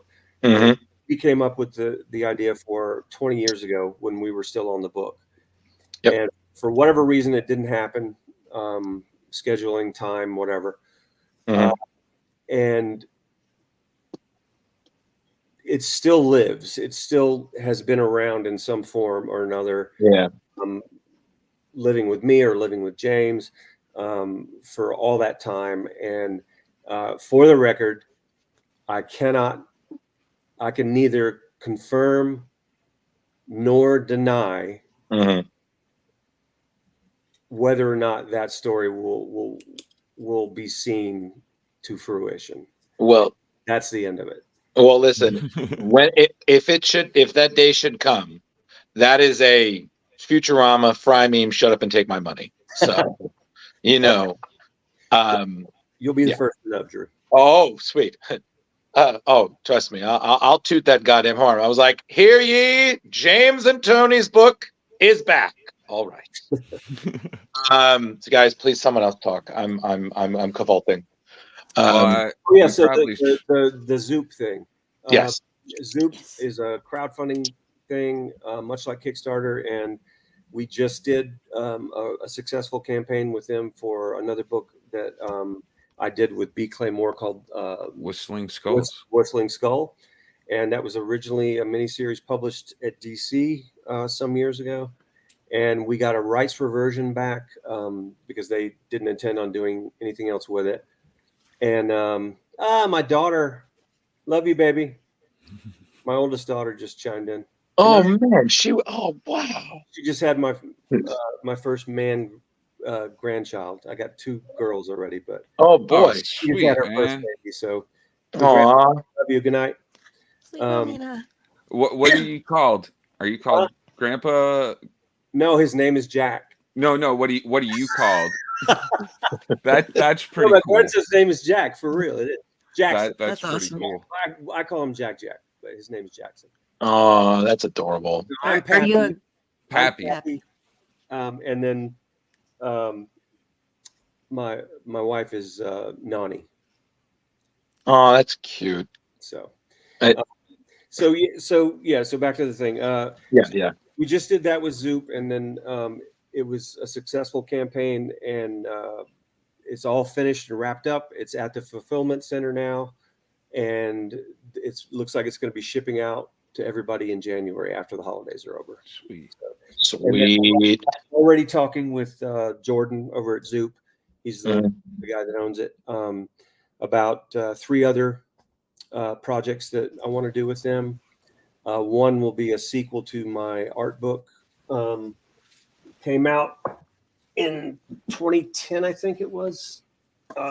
Look at that doorstop. That's a big one. Wow. Tony Harris Art and Skullduggery. It's 315 pages. So we're going to do volume 2 with Zoop. Okay. And I also did a mini series at DC some years ago called Lazarus 5. Right. It's never been collected. And so we're in the process of getting a reversion with that as well. And I'd like to put it out like we did with the Whistling Skull. With Zoop. And the one I'm very excited about is something called Tony Harris's The Mind's Eye. And it will be a collection of my photo reference from over the years for various projects. Right. Which will include stuff like that. And detailed text, written by me for the book. And it will include the finished artwork with nice. the actual photo reference used. Wow, that's awesome. That's pretty cool. That's going to take some time to actually compile and put together, but that is something that was actually brought to me by fans that said that they would love to see a book like that because they've seen me post stuff over the years here and there online. And they're like, man, you've done so much of that. No one ever gets to see that stuff. You should put it out. So I did some hard thinking and decided to actually put it together. So the title I came up with is called The Mind's Eye. Nice. So aside from that, we got Round Eye. Right. And aside from that, I'm doing a bunch of covers at Marvel right now. And I'm doing a bunch of covers at DC as well. I'm doing some video game work for 2 different companies. One called Lithos for a game called Ashfall, and another game called Shrapnel. And I'm doing painted work for that. Wow. And, through Clover Press as well. We're also doing a 200-page hardcover called The Marvel Comics Art of Tony Harris. And that'll be just filled with all my stuff for Marvel over the years. And I'll be painting a wraparound brand new cover for that. It's got 37 characters on it. Jeez. Wow. Which I'm currently painting now. So absolutely. All right. Do you do any live drawings and stuff? I haven't yet. I know a lot of guys do online, but I've not got into the. I'd love to watch you paint. My God, Bob Ross it up for me. It's actually funny you say that because, for Halloween, he was Bob Ross. Yeah, I was. No shit. Yeah. And my wife was a happy little tree. She was. And we kicked ass. We actually won the first prize for the couples contest. So there you go. That's I'm hearing a lot about this Whatnot. Is that what it's called? I have a friend, Joe St. Pierre, does a live drawings, and then they auction the drawing off. Yeah, they do that as well. Yeah. So I've been looking into whatnot. I may do something like that. I'm not sure yet. Okay. But no, at this point, the only live drawing you're going to see is if you see me at a show, and you hang around the table while I'm doing it. So it's true. I watched him as he was halfway done with that Starman drawing you saw, and I was like, that is the coolest thing I've ever seen. The futuristic, if I launched. Yep. Okay. I remember you showed me, and I was like, yo, whoever's owning that, you are blessed. That was one of the rare commissions at shows where I actually want to get in the studio and actually redo that piece as like a studio piece and actually paint it. Mm-hmm. Totally. And I don't know if it'll ever see the light of day publishing wise, but I just I enjoyed the opportunity to reimagine that character. And thank you. I mean, again, I can't say enough, but thank you for helping to make Jack part of DC history. You and James. I mean, it's just, again, it never gets old, man. I mean, it's one of those best books where it just, I never get tired of it. And it's so funny because I even said this because some of my friends who were part of the group, they're together, they have kids now and whatnot. And, Jack goes through that where, he's a dad at the end of the series. And they said, are you going to do anything when you have a kid and everything? And I was like, oh yeah, I'm going to put the goggles on the boy. He's going to write off, and it's going to be hilarious. I mean, if anybody listening, before I split in a few minutes, I don't have to go right this second, but unless you guys want me off, anybody has any questions or anything specific they want to know about, just yell. Yeah, and that includes you guys too. Oh no, I'm good. Just heads up, we got a bunch of people watching, so definitely, if you have questions, post them in the comments. And if you're not seeing your comments pop up, make sure you're heading over to one of our main channels because we're broadcasting on like 12 different platforms. We're so head on over to Splash Pages on Facebook or YouTube, and post your questions there. Oh, hey, do you want to see that Frankenstein thing? Oh, totally. I don't have a picture of the painting on here, but I have the pencil drawing that I did. Oh, sweet. So you're gonna have Becky come running down the stairs. I got it. It's right here. I'm gonna. We gotta make the most of this. I'm gonna send it to you, Leo. Okay. All right. Nice. But so, why did you eventually leave Starman? James and I got into a fight. Oh. The truth of the matter is, our editor Archie Goodwin, the legendary Archie Goodwin, he was very much like a father figure for me, and he's responsible for my career single-handedly. I mean, he took a chance on me on Starman when I was unproven.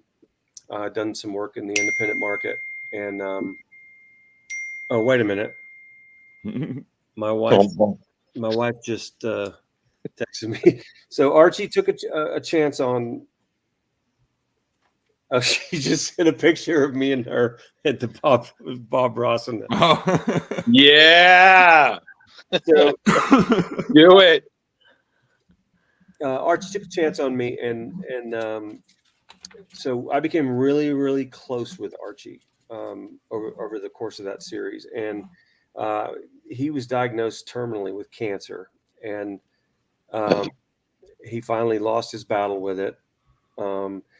And that really just took the wind out of my sails in so many ways I can't even explain. And so it was partially that. And it was also James told me his plans for the series, which was to eventually take Jack into outer space. And I thought it was the stupidest fucking thing I'd ever heard of in my life. I've just no interest in that whatsoever. And so I said, if you take Jack into space, I'll leave, because I won't be a part of that, and I'm not drawing that at all. And so he did it. Just developed a whole city. So he called my bluff, and he did it. Oh, no shit. And so I left, and James and I were not getting along at that time. This is no secret. I'm not telling stories out of school here. You told me one of those when I last saw you at Twiffercon about the tattoo. Over the years, we both have done interviews, and we've talked about it here and there, so people kind of know. We were just very young, and we both thought we knew everything, and all the things that I thought I knew, I thought he didn't know, and vice versa. Right. And we just kind of ended up smashing heads and bumping heads a lot, and then you add to that Archie passing the way he did, and then the creative direction that the series was going, and it was just time for me to go. But I will say that as far as regrets go, I don't normally do that kind of thing. I don't do the regret thing. I own what I've done in my life, right, professionally and personally, and I do have one regret professionally, and I wish I hadn't left Starman. I wish I'd stayed for the whole 80 issues. I wouldn't have done all 80, because I had fill-ins and stuff. Right. You need those as a regular artist. But I wish to keep up. I wish I'd stayed until the end. And whether or not we can do something about that remains to be seen. So, but that's why I was so hardcore about Ex Machina when I took that job. I was very insistent that I do all 50 issues. I did not want a single fill-in. I wanted to do all of it, every bit, and I did. I did every cover. I did every issue. We never interrupted the numbering, and we had a couple of guest artists come in. Chris Sprouse and Tommy Lee Edwards came in, and Brian came up with the idea of doing numbering it differently and calling them specials, like number 1, number 2, number 3. So that's what we did, and so I kind of felt like I got a little bit back that way, not leaving that series the way I did. And that's why I've got the ink that I have. They're the two most important things to me in my career. And so that's the only regret that I have. Sorry to be a downer on the. Wow, look at that, man. Oh, that's pretty dope. Throw that away? Oh, the pencil drawing. I like this. This was fine. I was pleased with this. That's 20 by 30 inches, by the way. It's huge. But once I got to the painting stage, I just felt like it got so dark that I had just lost it. But then when we moved into this house, and I saw it in a frame sitting on the floor one day in our bedroom when we were unpacking, and the sunlight came in the room and hit it. And I saw it lit a different way. Right. Then I realized it wasn't this big, giant piece of shit. Right. Crazy. You got a feel for Frankenstein's monster. Just Get out. Get out. My wife and I constantly side with him throughout the entire film. I feel so sorry for him. Yeah. I mean, Karloff did such an amazing job of conveying that just pitiful creature. Totally. That was just put upon by everybody. I feel sorry for him. The real monster's Frankenstein and all those guys. Oh yeah. Totally. Not the creature. Oh, Leo, I sent you a picture of me and Becky in costume. Okay. Yeah. Look at all the happy trees. Prize winning happy trees, everybody. Your little squirrel. We killed it. Oh yeah, I had this. Becky got me the little squirrel. What was his name? I can't remember that squirrel's name. This one's Ratatosker. Yep. But yeah, he had this, Bob liked to rehabilitate animals and stuff. So yeah, he had this little squirrel. There's a video you can find. It shows it like running in and out of his pocket and all over his head and shoulders and everything. I got real worried at one time. They put out a biography about him. I was like, oh no, I'm gonna find out something horrible about Bob Ross. But no, there's nothing. There was nothing. He got into somebody was messing with his money. That was the worst. That not his fault. I'm like, the people that currently own all the Bob Ross merchandise for artwork, art supplies, and stuff like that. Yeah, his own son and his family, they don't get a penny from any of that shit. Yeah. Wow. There we are. Here we go. That's my beautiful Becky. That's great. She's so wonderfully sassy. Yes, she is. That's gorgeous. Yes, she is. That's how I knew I was getting along, because when I first met her, like I told the whole, and I showed the photo, and it's when I made her laugh, then I was like, oh, I'm cool. You know, that's usually my rule. Is like, if they can't laugh, it's like, no, they hate you. Yeah. So if you come and see us, come to meet me at a show, you'll see Becky. We'll be there together. We do all the shows together. So she's the manager. You gotta talk to her to get to the talent. Oh yeah, that's right. You know, and listen, don't fuck around. She's rough, man. When somebody asks me about Becca, my favorite thing to say is my catchphrase for Rebecca is "fuck around and find out." Accurate. Oh, yeah, but she's fair. She's fair though. Oh, she's fair, but yeah, still don't fuck around and find out, man. That's a true story. I say the same thing about my girl too. So I left. Sorry, Drew. I'm sorry. No, you're good, man. I'm fine. So, I'm just cuddled up with this cuteness. So yeah, monthlies are a tricky thing. No one really does them anymore. I mean, publishers have kind of really changed the way they do it too. They don't put one guy on a monthly. They have like rotating teams they bring in, because I just don't know if anybody's capable of doing it anymore. There's a handful of guys that I think are willing, but the big two won't hire them anymore. I think John Romita Jr. is like the only guy from like the old guard, and even my generation that are actively still. Like, he's doing Spider-Man now again for Marvel, right? And you just don't see it anymore. And I was very picky about. I mean, I could have done Batman Monthly. I was offered that at one point, and quite a few other books. But instead of being like the 95th guy to come in and do Batman Monthly, I thought it more interesting to be the guy that created Starman, or the only guy besides the two fellows we brought in to do specials, to create and draw Ex Machina. I felt that was more interesting to me. But even then, I don't know that I would have done monthlies. It was the projects that actually spoke to me, because I'm really particular and picky about what I want to do. And I've always taken whatever commercial work or mainstream stuff that I've done,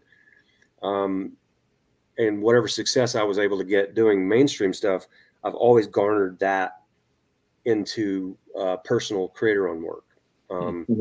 Which is where the real passion is for me. So, I'm grateful for my career. I'm thankful to be able to sit back and work, say, oh yeah, I worked on Spider-Man and Batman and Fantastic Four and, all those great characters. I've hit every bucket list item that you can think of. And I feel fortunate and blessed.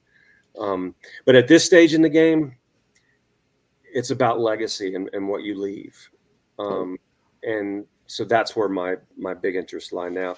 And to be able to come back though and do things like Starman and the JSA and I'm over at Marvel right now doing X-Men and Wolverine and Spider-Man stuff and that's fun as hell, man. It never gets old. It never gets old. Yeah, totally. I still get every time I see my name in print when I open up a comp copy or something, I still get the same jolt I got when I was 19 and I saw it. That's me. That's awesome. Yeah. Never gets old. Great. So I should probably wrap it up. Yeah. No, we've had you for an hour and 45, which is way more time than normal. Well, I took more time than I should have. I'm a bit long-winded when I do. We absolutely love it. Yeah.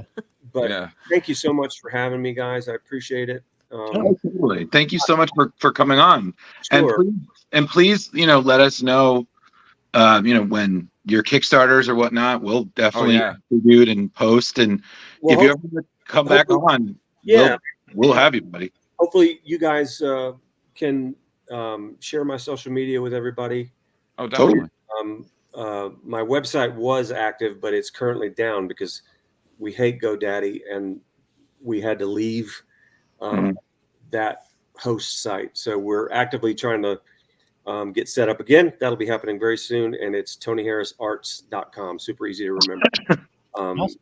And it'll be active again as soon as we can get it there. All right. And, I do have a bunch of your links in the show notes up above or down below, depending on where you're watching or listening to us. Sweet.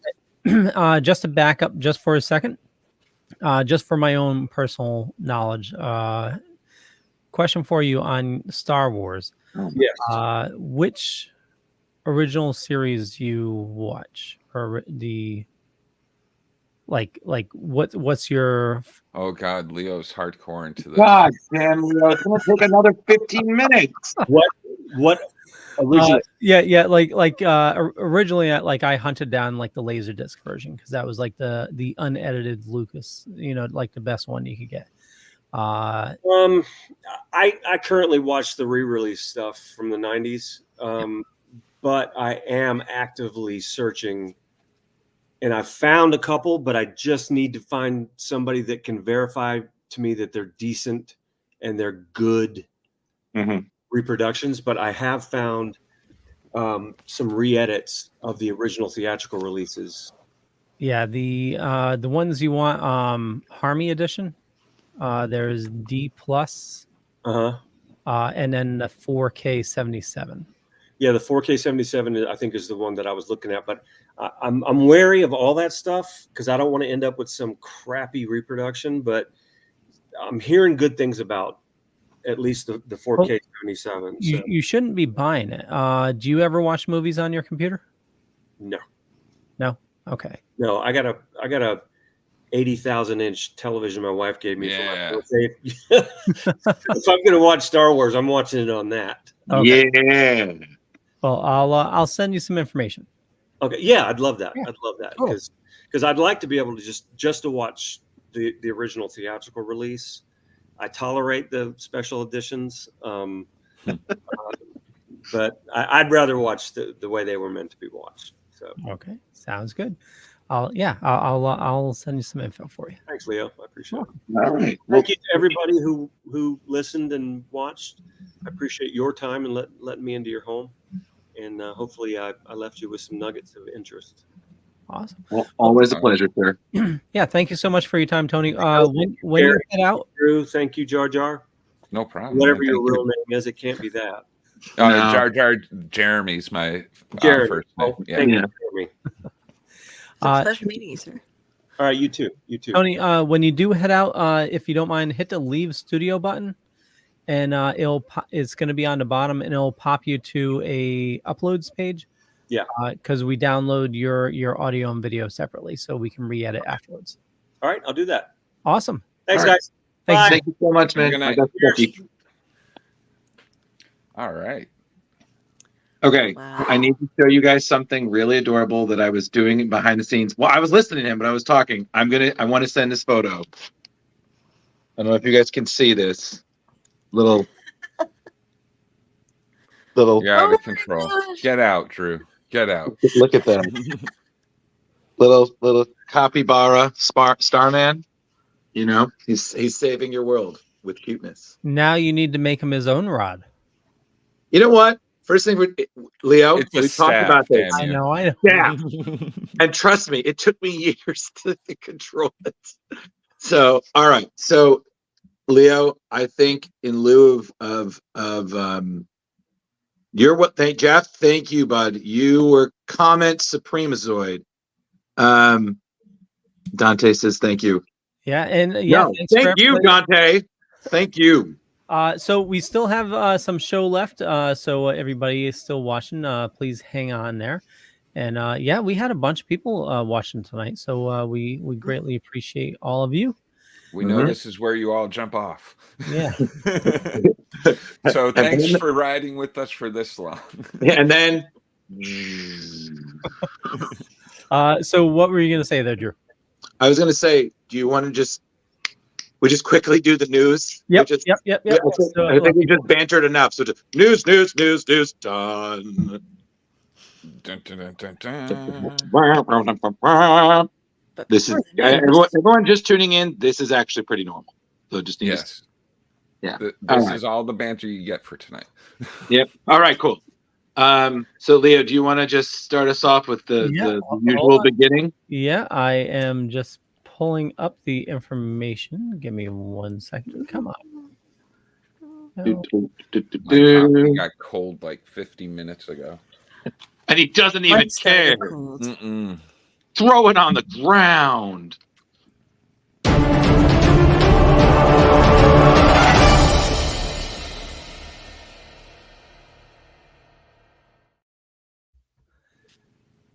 Hey, everybody. Yeah, you're up, Drew. All right, everybody. Hi, I'm Drew. We're back to me for Variant Watch. So we got a few good ones here, and then we're going to get the rest of the news. So first one up, we have Spider-Punk coming back. This is the variant cover from artist Ian Bertram.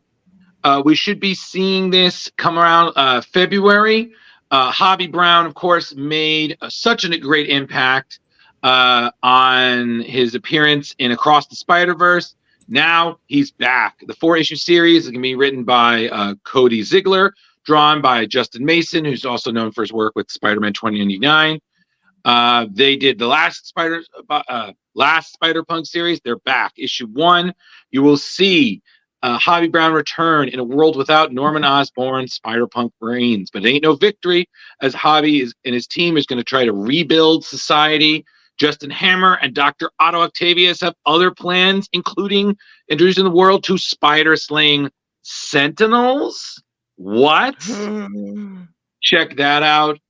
You should see that. If you like that cover, check it out this February 2024. So it's definitely interesting. All right, next. Marvel has released their Black History Month variant covers, released all throughout February 2024. Mateus Mahanani, Karen Darbo, Datun Akande, Tareen Clark, and more. So you see here we have a bunch of our favorite pop culture icons: Captain America, Spider-Man, Luke Cage, along with others like Rocket Racer, Night Thrasher. Night Thrasher's cover, of course, will be featured on the debut issue of his new series. So if you like what you're seeing here from these artists, there's covers are going to be on sale throughout February 7th to the 28th. So the Rocket Racer one, actually, I'm like, wow, that's pretty fucking cool. So yeah, that's I'm digging it. You don't see that very often. No, definitely not. All right. So next. So continuing Gods. So this is January's Gods issue 4. Jonathan Hickman and Valeria Sheedy's awesome, wonderful series has legendary Silver Surfer Infinity Gauntlet artist Ron Leem's variant covers. We saw last month, Marvel said that they'd asked Leem to do a special series of God's variants, paying homage to his 1990s Cosmic Power series. This is the latest one, utilizing artist Valeria Sheedy's new designs for the, infamous cosmic entities. This last series we saw had Oblivion. This one is the Living Tribunal. Other series will, of course, have Master Order, Lord Chaos, Infinity, and Eternity. Honestly, you can't go wrong with this series. It's such a delight. What Hickman and Sheedy are doing are just redefining the cosmic magic universe in a way that I feel like only Hickman could. And issue 4, if you haven't been reading the series, please catch up. It's awesome. I believe 3 of us are all reading it, and we're all giving it stellar reviews. I know I'm reading it. Carrie's reading it. I believe even Jar Jar has added it to his queue. Yes, although I'm not caught up. He'll get there. I am reading it. So we keep reading more and more stuff that I have to read a lot. Well, listen, Invincible will be there, buddy. So issue 4 synopsis, though, has that guy in the beekeeper suit is holding a thing that's freaking everybody out. A Skinner box is bigger on the inside than outside. An avatar makes an enemy of the axis of power. If you save the universe and no one remembers, is it worth it? Maybe. Gods issue 4, January 2024, everybody. And that's Variant Watch. That is the, Variant Watch. Yeah. Boom. So, we're right on to the news. And that's the way of the news. So, all right. So, I guess who's next? Leo's working hard. Give him a second. Yeah, he's pulling up the images. He's talking, but I can't hear the words coming out of his mouth. Star Wars, Transformers. I apologize. I have to it takes a minute to load it. I apologize. Reloading. If you don't shut up, I'll replace you on the show. Okay, so I think this is me. Yes. So Marvel has resolved a legal dispute over the rights to characters such as Spider-Man and Doctor Strange, which involve the estates of various late comic book artists, including Steve Ditko. The conflict, which has been part of a broader set of lawsuits dating back to 2021, was centered around the contributions of creators like Ditko and ownership of their work. The settlement was reached with Ditko's estate, which was then the last holdout concerning the rights to the debate issues of Amazing Fantasy and Strange Tales, where Spider-Man and Doctor Strange first appeared. Details of the settlement have not been disclosed, but an official dismissal of the case is expected soon. The legal battle highlighted a larger conversation about fair compensation for comic creators, especially considering the vast profits generated from their characters through the Marvel Cinematic Universe. The outcome of this case may influence future claims by comic creators regarding rights and profits from their work in today's digital and multi-platform media landscape. And this is a story we've heard too many times before. A creator of a comic, just gets left in the dust, and the more famous one, Bill Finger. Yeah. Exactly. Well, listen, I think the reason that we're seeing more of an exodus to a lot of creator-owned series, even with creators creating their own publishing stuff, I think it's definitely a discussion that I feel is kind of was poo-pooed in the past, and now it's unavoidable. So I honestly, I think again, it's like you said, Leo. I think it was inevitable. Yep. They ignored the stank until it stunk. Yeah. Well, I mean, companies will be companies. They want to hold on to the money as long as possible, and it's very not so often do they do the right thing. So. Well, here's hoping that this is a trajectory to better things in the future for all creators. Yep, totally. So, all right, next. Oh, all right. This is me. The One Hand, which is what we're seeing here, is a noir murder mystery comic that we have coming up from Image Comics under the White Noise Studio. I guess it would be a branding, which is a British comic collective made up of Dan Waters, Ryan O'Sullivan, Alex Pecknadel, and Ram V. One Hand is written by Ram V, who is known for the many deaths of Layla Starr as well as Swamp Thing. And the art is being provided by Lawrence Campbell of Old Haunts and the Hellboy spinoff BPRD Hell on Earth, with colorist Lee Lordy of the Deadly Class notoriety. This is going to be hitting shelves in February and was initially announced at New York Comic Con, but we finally got some previews to look at. So we have some pages coming up. Taking place in Neo Novena, a detective is just hitting their retirement when a case comes out of the past. Ari Nasser gets pulled back into the game of hunting down a particularly brutal and mysterious killer who is using the unpublished MOs of a killer known as the One Hand Killer that Ari has already put away twice before, and they have him back on the game again. So filled with action and mysterious ciphers, as well as you can see, some very gorgeous artwork. This looks to be a book that's made for those who love deep, dark thrillers. So if you're into the noir, you like the mystery going on, this will be the book for you. There you go. And again, that's going to be hitting shelves in February.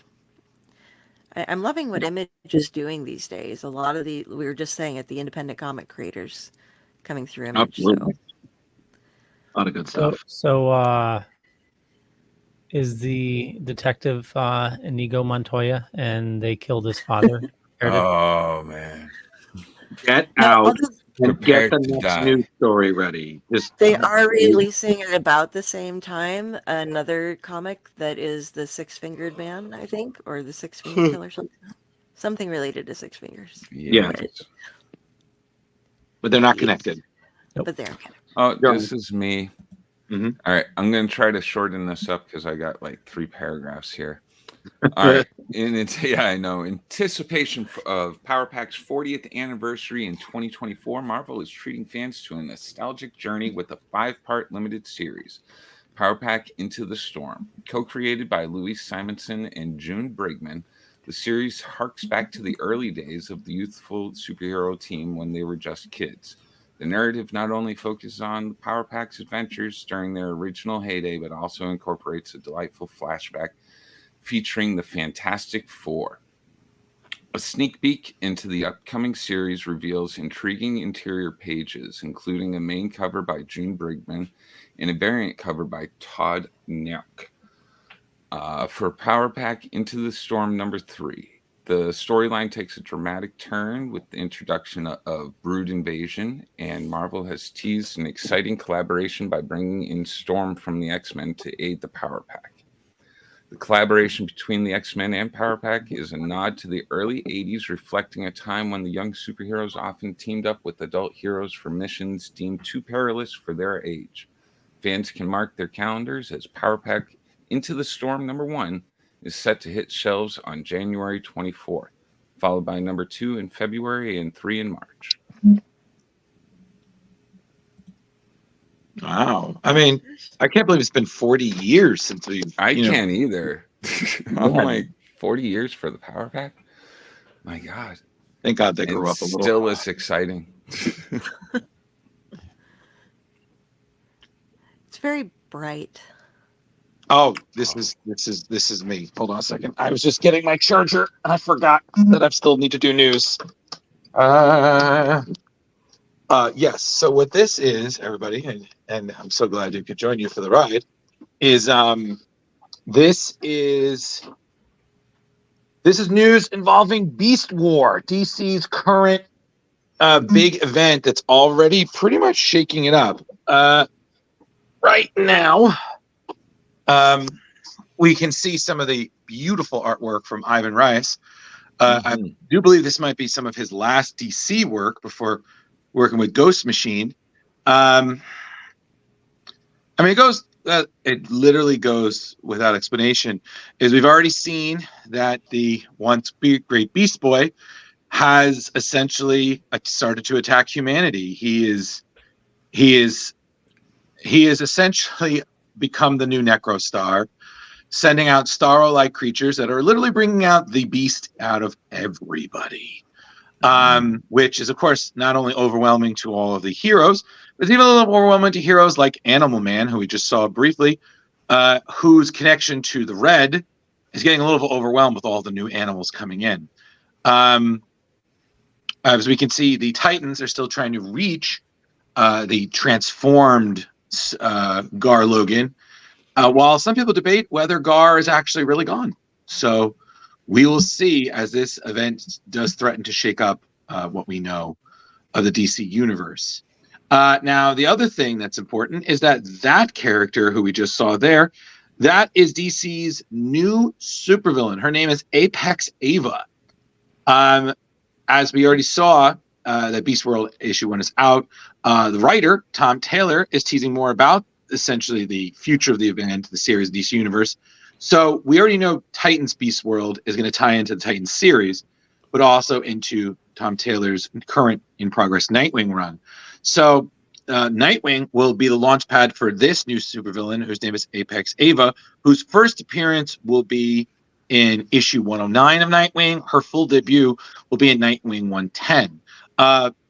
Tom Taylor hasn't really revealed much, but honestly, if it's part of his run, I'm all in. Although, not gonna lie, she kind of looks like a tattooed She-Hulk. Yeah. Just a bit. Just a bit. But yeah, so definitely more in Beast World. I read the first issue. It was totally awesome. Really excited to see what they do with it. And yeah, can't wait. I mean, more Ivan Rice DC work. I mean, God, look at those. Those are beautiful. Yeah. So while it's before it's gone, people. Yeah. Lot of good new stuff.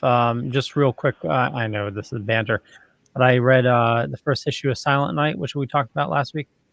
Oh, nice. What'd you think? So friggin' good. Nice. Nice. Yeah. Batman teams up with Santa Claus. Oh yeah. Is that great? Santa Claus is a vampire hunter. Yep. I gotta find this. Yeah. Krampus is in it. Yeah, Jar, it's Silent Night with a K. All right. Yeah. Don't you remember Drew hopped into the show again to correct me because I mentioned it on there was a lot of people in that show. That was a crazy show. And Jar had to start rolling just to deal with it. He was like, "This is so many people. I'm getting internet anxiety." Okay, now I'm good. Okay. All right, what's next? Oh, Netflix. Comic book superstar Mark Millar. Miller. Yeah. Tomato. Miller. Yeah. So the brain behind hits like Wanted and Kingsman has just teamed up with Dark Horse Comics. They'll be bringing out his own series. And if you're into comics, you've heard of Miller World. That's his big collection. Netflix bought for a cool $40 million. Jupiter's Legacy was one of them. It didn't really do so well. But apparently, but apparently Super Crooks did well. Yes. Super Crooks. Yeah. Yeah, it's another one of his books. So more Miller's stuff is going to pop up on Netflix, now connected with Dark Horse. Miller's super pumped about working with Mike Richardson's team. He's bringing all the creative goodies and promising us some thrilling new reads after their Big Game event, which is currently going on. And if you're not familiar with Big Game, it's combining essentially his Miller World is combining all his stories into one big event. Absolutely. So get ready for 5 new comics from this partnership hitting shelves in 2024. No details yet, but we're getting Nemesis Rogues Gallery, which is going to be as intense and as gritty as ever. Miller's not stopping there. He's already cooking up more for 2025, even hinting at a comeback to Marvel and DC. Yeah. And I have to say, I started reading Big Game because I'm a big Mark Miller fan. I've read his work for ages. And the fact that he did in 5 issues, I shit you not, it's basically wrapped up now. He did 5 issues. He tied all of his properties together. Everything he's done that was independent, from Kick-Ass to Nightclub, all of it, same universe. And they all show up in this series. What about the one where people die? It's like a heaven. Yeah, Reborn with Greg Capullo. Yep. Oh no shit. Yeah, man. I'm Jar. Even if it's just for a panel or 2, all of them show up. Wow. It's crazy. And it's 5 issues. And you're like, what the fuck, man? This is amazing. But it's a big move. Huck's in it? Yep. Oh my God. Yeah, Jar, all of them. I'm telling you. But it's one of those that you really have to read the whole thing to really get the context. So you have to know the characters. I had to definitely catch up. Yeah, Mark Miller, everybody. Still doing it. Yes, Carrie. All right, so we're going back to Image Comics again, which I am just loving Image Comics lately. I mean, I didn't have anything against them before, but so much worries with them now. So, Feral is another new title that's coming out of Image Comics, and it's going to be hitting the shelves on March 27th, 2024. This storyline follows a group of house cats, Elsie, Lord Fluffy Britches, and Patch, who are dropped off into the wild without any owners or knowledge of the great outdoors. What's worse is that it's in the middle of a rabies outbreak. They run into the woods where they have to deal with other animals, and the mantra they adapt is don't get bit, don't get scratched, don't become feral. And basically what this is a take on a zombie outbreak from the eyes of cats. The story's written by Tony Fleeks with art by Trish Forstner and Tony Rodriguez, or Tone Rodriguez, I'm not sure. Fleeks and Forstner already had a hit miniseries with Stray Dogs in 2021, and that was a take on serial killers from the point of view of dogs, and has been picked up by Paramount for an animated adaptation by its screenwriter Gary Doberman. But basically, if you enjoy Watership Down, I think these two, their creations are for you. Go in, hop in, get some dark horror from the point of view of the animals. So, fluffy fluckery, I guess. Very scary. Yeah, but who enjoyed Watership Down? Okay, people. You didn't? Yeah, man. and listen, and you gotta love that these creators. Apparently, they did this for their book Stray Dogs. They plan on having variant covers that are modeled after classic horror movie posters. So, very cool. Yeah, absolutely. I was like, wow, this sounds so fucking cool. So, you know, again, there's just so many great stories independently out there. So if you're getting frustrated with Marvel and DC, check out the other guys. Yeah. And I mean, what you're saying, Leo, it's weird how people are more affected by stories about animals than they are if it's actual human beings that are dying. It's like, but yeah, not Lord Fluffy Britches. Yeah, I mean, we don't care about Carl, but Lord Fluffy Britches. Oh yeah, but like Watership Down, like I know a lot of us were traumatized with that as kids. Like you're showing it at when you're like 8, thinking it's a kids cartoon, and it fucks you up, Oh yeah. Yeah. They probably don't show them to them anymore. Like all of us as children were just fed like horrible things. I mean, can we get to the next news? Can we get to the next news? I'm getting triggered. We bantered. Next news. Next news. Oh God. Oh, John, this is you, buddy. Yeah, hold on. Slide in here. All right, this is quick. DC and Legendary Comics are teaming up for an exciting venture with the announcement of Justice League versus Godzilla versus Kong Monster-Sized Edition #1, which is basically issues 1 and 2, which we already have compiled into one big issue. It's scheduled to arrive in comic shops on January 16th, 2024. Justice League versus Godzilla versus Kong Monster-Sized Edition #1 promises a double-sized experience for fans. The collection features issues 1 and 2, like I said, of the crossover, both penned by Brian Buccellato and illustrated by Christian Deuce. Originally released on October 17th and November 21st. Both have respectively gone into second printings. So they thought it was best we do a big edition. I think that's smart. That's awesome. Oh, it is smart. How does the Battle Roar sound? There's a little microchip. Do you squeeze the cover in a certain spot?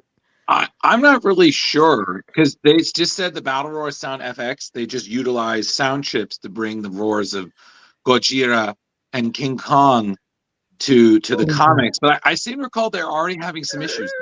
So, Best Buy had a limited steelbook of the first Godzilla movie that roared as well. Right. So, and then don't forget, everybody, that if you're still jonesing for it, issue 3 of Justice JL versus Godzilla and versus King Kong, that hits Tuesday, December 19th. aka when our next show is, book 3 hits the stands there, and that's gonna be it? Oh, that's fantastic. I've read them both already. Like it's a good story. I don't know what's going on, but it's really good. Absolutely, because in that one, from what I understand the synopsis, you're going to have Kong and Godzilla and Superman are still going head to toe in Metropolis. Justice League is trying to protect their world from monsters. Supergirl encounters King Kong on Skull Island, and Wonder Woman takes on Behemoth on Themyscira. Yeah. So I was like, dude, this is gonna get great. I'm still waiting for Bat Kaiju. I'm just waiting for that Bat Jaeger to just come in and be like, all right, let's do this. Yeah. So, all right. Yeah. Yes. Okay. So there are more updates, everybody, on the Ghost Machine. First thing is that Ultimate's co-creator Brian Hitch is essentially saying he is done with work for hire. Recently, he posted on his Instagram that he will be no longer doing any project that he does not own at least a part of. So his last work for hire project is the current 3-issue series Superman: The Last Days of Lex Luthor, which he feels is a fitting end to his work from home career, especially since apparently Superman was one of his inspirations to get into comics. As we know, he's now a founding member of Ghost Machine, and his next series will be Red Coat with writer Geoff Johns and inker Brad Anderson, scheduled to launch spring 2024.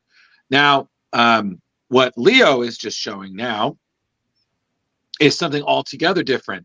A new member of Ghost Machine has been announced, Peter Snigelberg, who is a excuse me, he is a Danish artist. I think it's Snigelberg. I don't know. I'm not. Yeah, I'm not really good at pronouncing. Yeah. So he is the latest joining Ivan Rice, Jason Fabok, Gary Frank, Brian Hitch, Geoff Johns, Lamont Magee, Francis Manapul, Brad Meltzer, Peter J. Tomasi, and Maital Shute. They're super pumped to have him. He's definitely established himself originally with Vertigo, working with Neil Gaiman, Garth Ennis, and then he moved to DC, where he worked on considerably on my beloved Starman series. He did also some great work with JSA and things like the Hellboy spinoff, BPRD for Dark Horse. Fun fact, he also illustrated a bunch of children's books. He is joining Peter J. Tomasi on the upcoming series Hornsberry and Halo. So in this series, the synopsis is: nothing less than peace between heaven and hell is at stake as a demon daughter, Rose Hornsby, and angel son, Zach Halo, are the center of a cosmic family swap. It's nature versus nurture, as age-old battle of good and evil is as simple as who speaks louder, the angel on Rose's shoulder or the demon trying to crack Zach's halo. Teenage hormones have never been more epic. Yeah. So that'll be coming out sometime next year. Definitely keep an eye on all the other Ghost Machine books, which the first big collection will be released in January. And we will be having someone who's worked on that. Is one of our guests scheduled for January 2024. So if you like what you're seeing, stay tuned. We might have some more. Yes. Very cool. Boom. Well, that concludes the news. We did it. Tom Dog just noted he knows it isn't comic book related, but Andre Brower from Brooklyn Nine-Nine. Whoa. Wait a second. What? Okay. No fucking Andre way. Brower. No, has passed away. Okay, you have to understand who that is. If you know Brooklyn Nine-Nine, that is it. That's the captain. Captain Holtz. Oh. 9-9. Oh my God. God damn it, Brill. Yeah, December 23rd. December 11th, 2023. Oh man. Oh, what a loss. I was riding so high. You couldn't let me have this. Sorry. God damn it, Leo. You had one job. We're finishing the news. You know what? Let's just end the show. Actually, he has about 10, but... Well, we will wrap things up. I want to thank everybody for watching this fine evening. You know me. You know how to find me. Just Google me. But I run the Dorkening Podcast Network. Head on over to thedorkening.com. You can learn more about the awesome shows there. And we'll kick it over to Carrie. Hey, everybody. You can catch me here on Splash Pages on the Dorkening. You can also catch me on all of the Owlite, which is now part of the Dorkening as well network. On Sundays, some Mondays, and some Thursdays. Occasionally another day if we get bored and throw something in. But if you just look up my name on Facebook, you'll see a crow as an avatar. That's me. All of my links are there. And if you'd like, go to my author page over on Amazon and pick up the books that I'm in. That'd be great. I would love you. Awesome. Jar Jar. Books. Hey guys, it's me, Jar Jar Jeremy. Come check me out over on Facebook. It's Jeremy Courtney. I'll be friends with you. I have very few on my Facebook, so let's grow that number. Comic book lovers buy, sell, trade is a fantastic thing also on Facebook, where you can buy, sell, and trade comics, toys, statues, all sorts of geek stuff with about 24,000 other friends. And check out the Re-Education of Nancy Ann Ritter on YouTube and wherever else you find podcasts, of course. That's where me and Kevin Crook and Nancy Ann Ritter go on our weekly horror watching shenanigans. That's about it. Awesome. And who are you going to call? Oh, Drew. Somebody else. Hey, everybody. When you don't see me here, I'm on Facebook. I'm also on Instagram, Ghostbusterman1984. I do things. I'm perpetually trying to work to get back to contributing regularly to Screen Rant, which is my 2024 contribution. There are a lot of great things we here at Splash Pages are working on for next year. Bigger, better deal. So definitely stay tuned, because we got some great things planned. Yeah. Stay tuned, everybody. You're going to enjoy the ride. And I didn't even ask you, did you see the Ghostbusters spoiler that dropped? Leo, keep top 20 my emotions. Okay, everybody. Now, before the end of the show, everybody tune in next week. We're going to be doing our, I guess it's now traditional holiday live reading. And this year, we're going super dark by doing a live reading of one of the Christmas Hellboy stories. Which one? Well, you're going to have to come and find out. So bring your eggnog and definitely bring a blanket, because it's going to get chilly. Awesome. Yes. That. Catch you later. Bye. Bye-bye. Bye, everybody.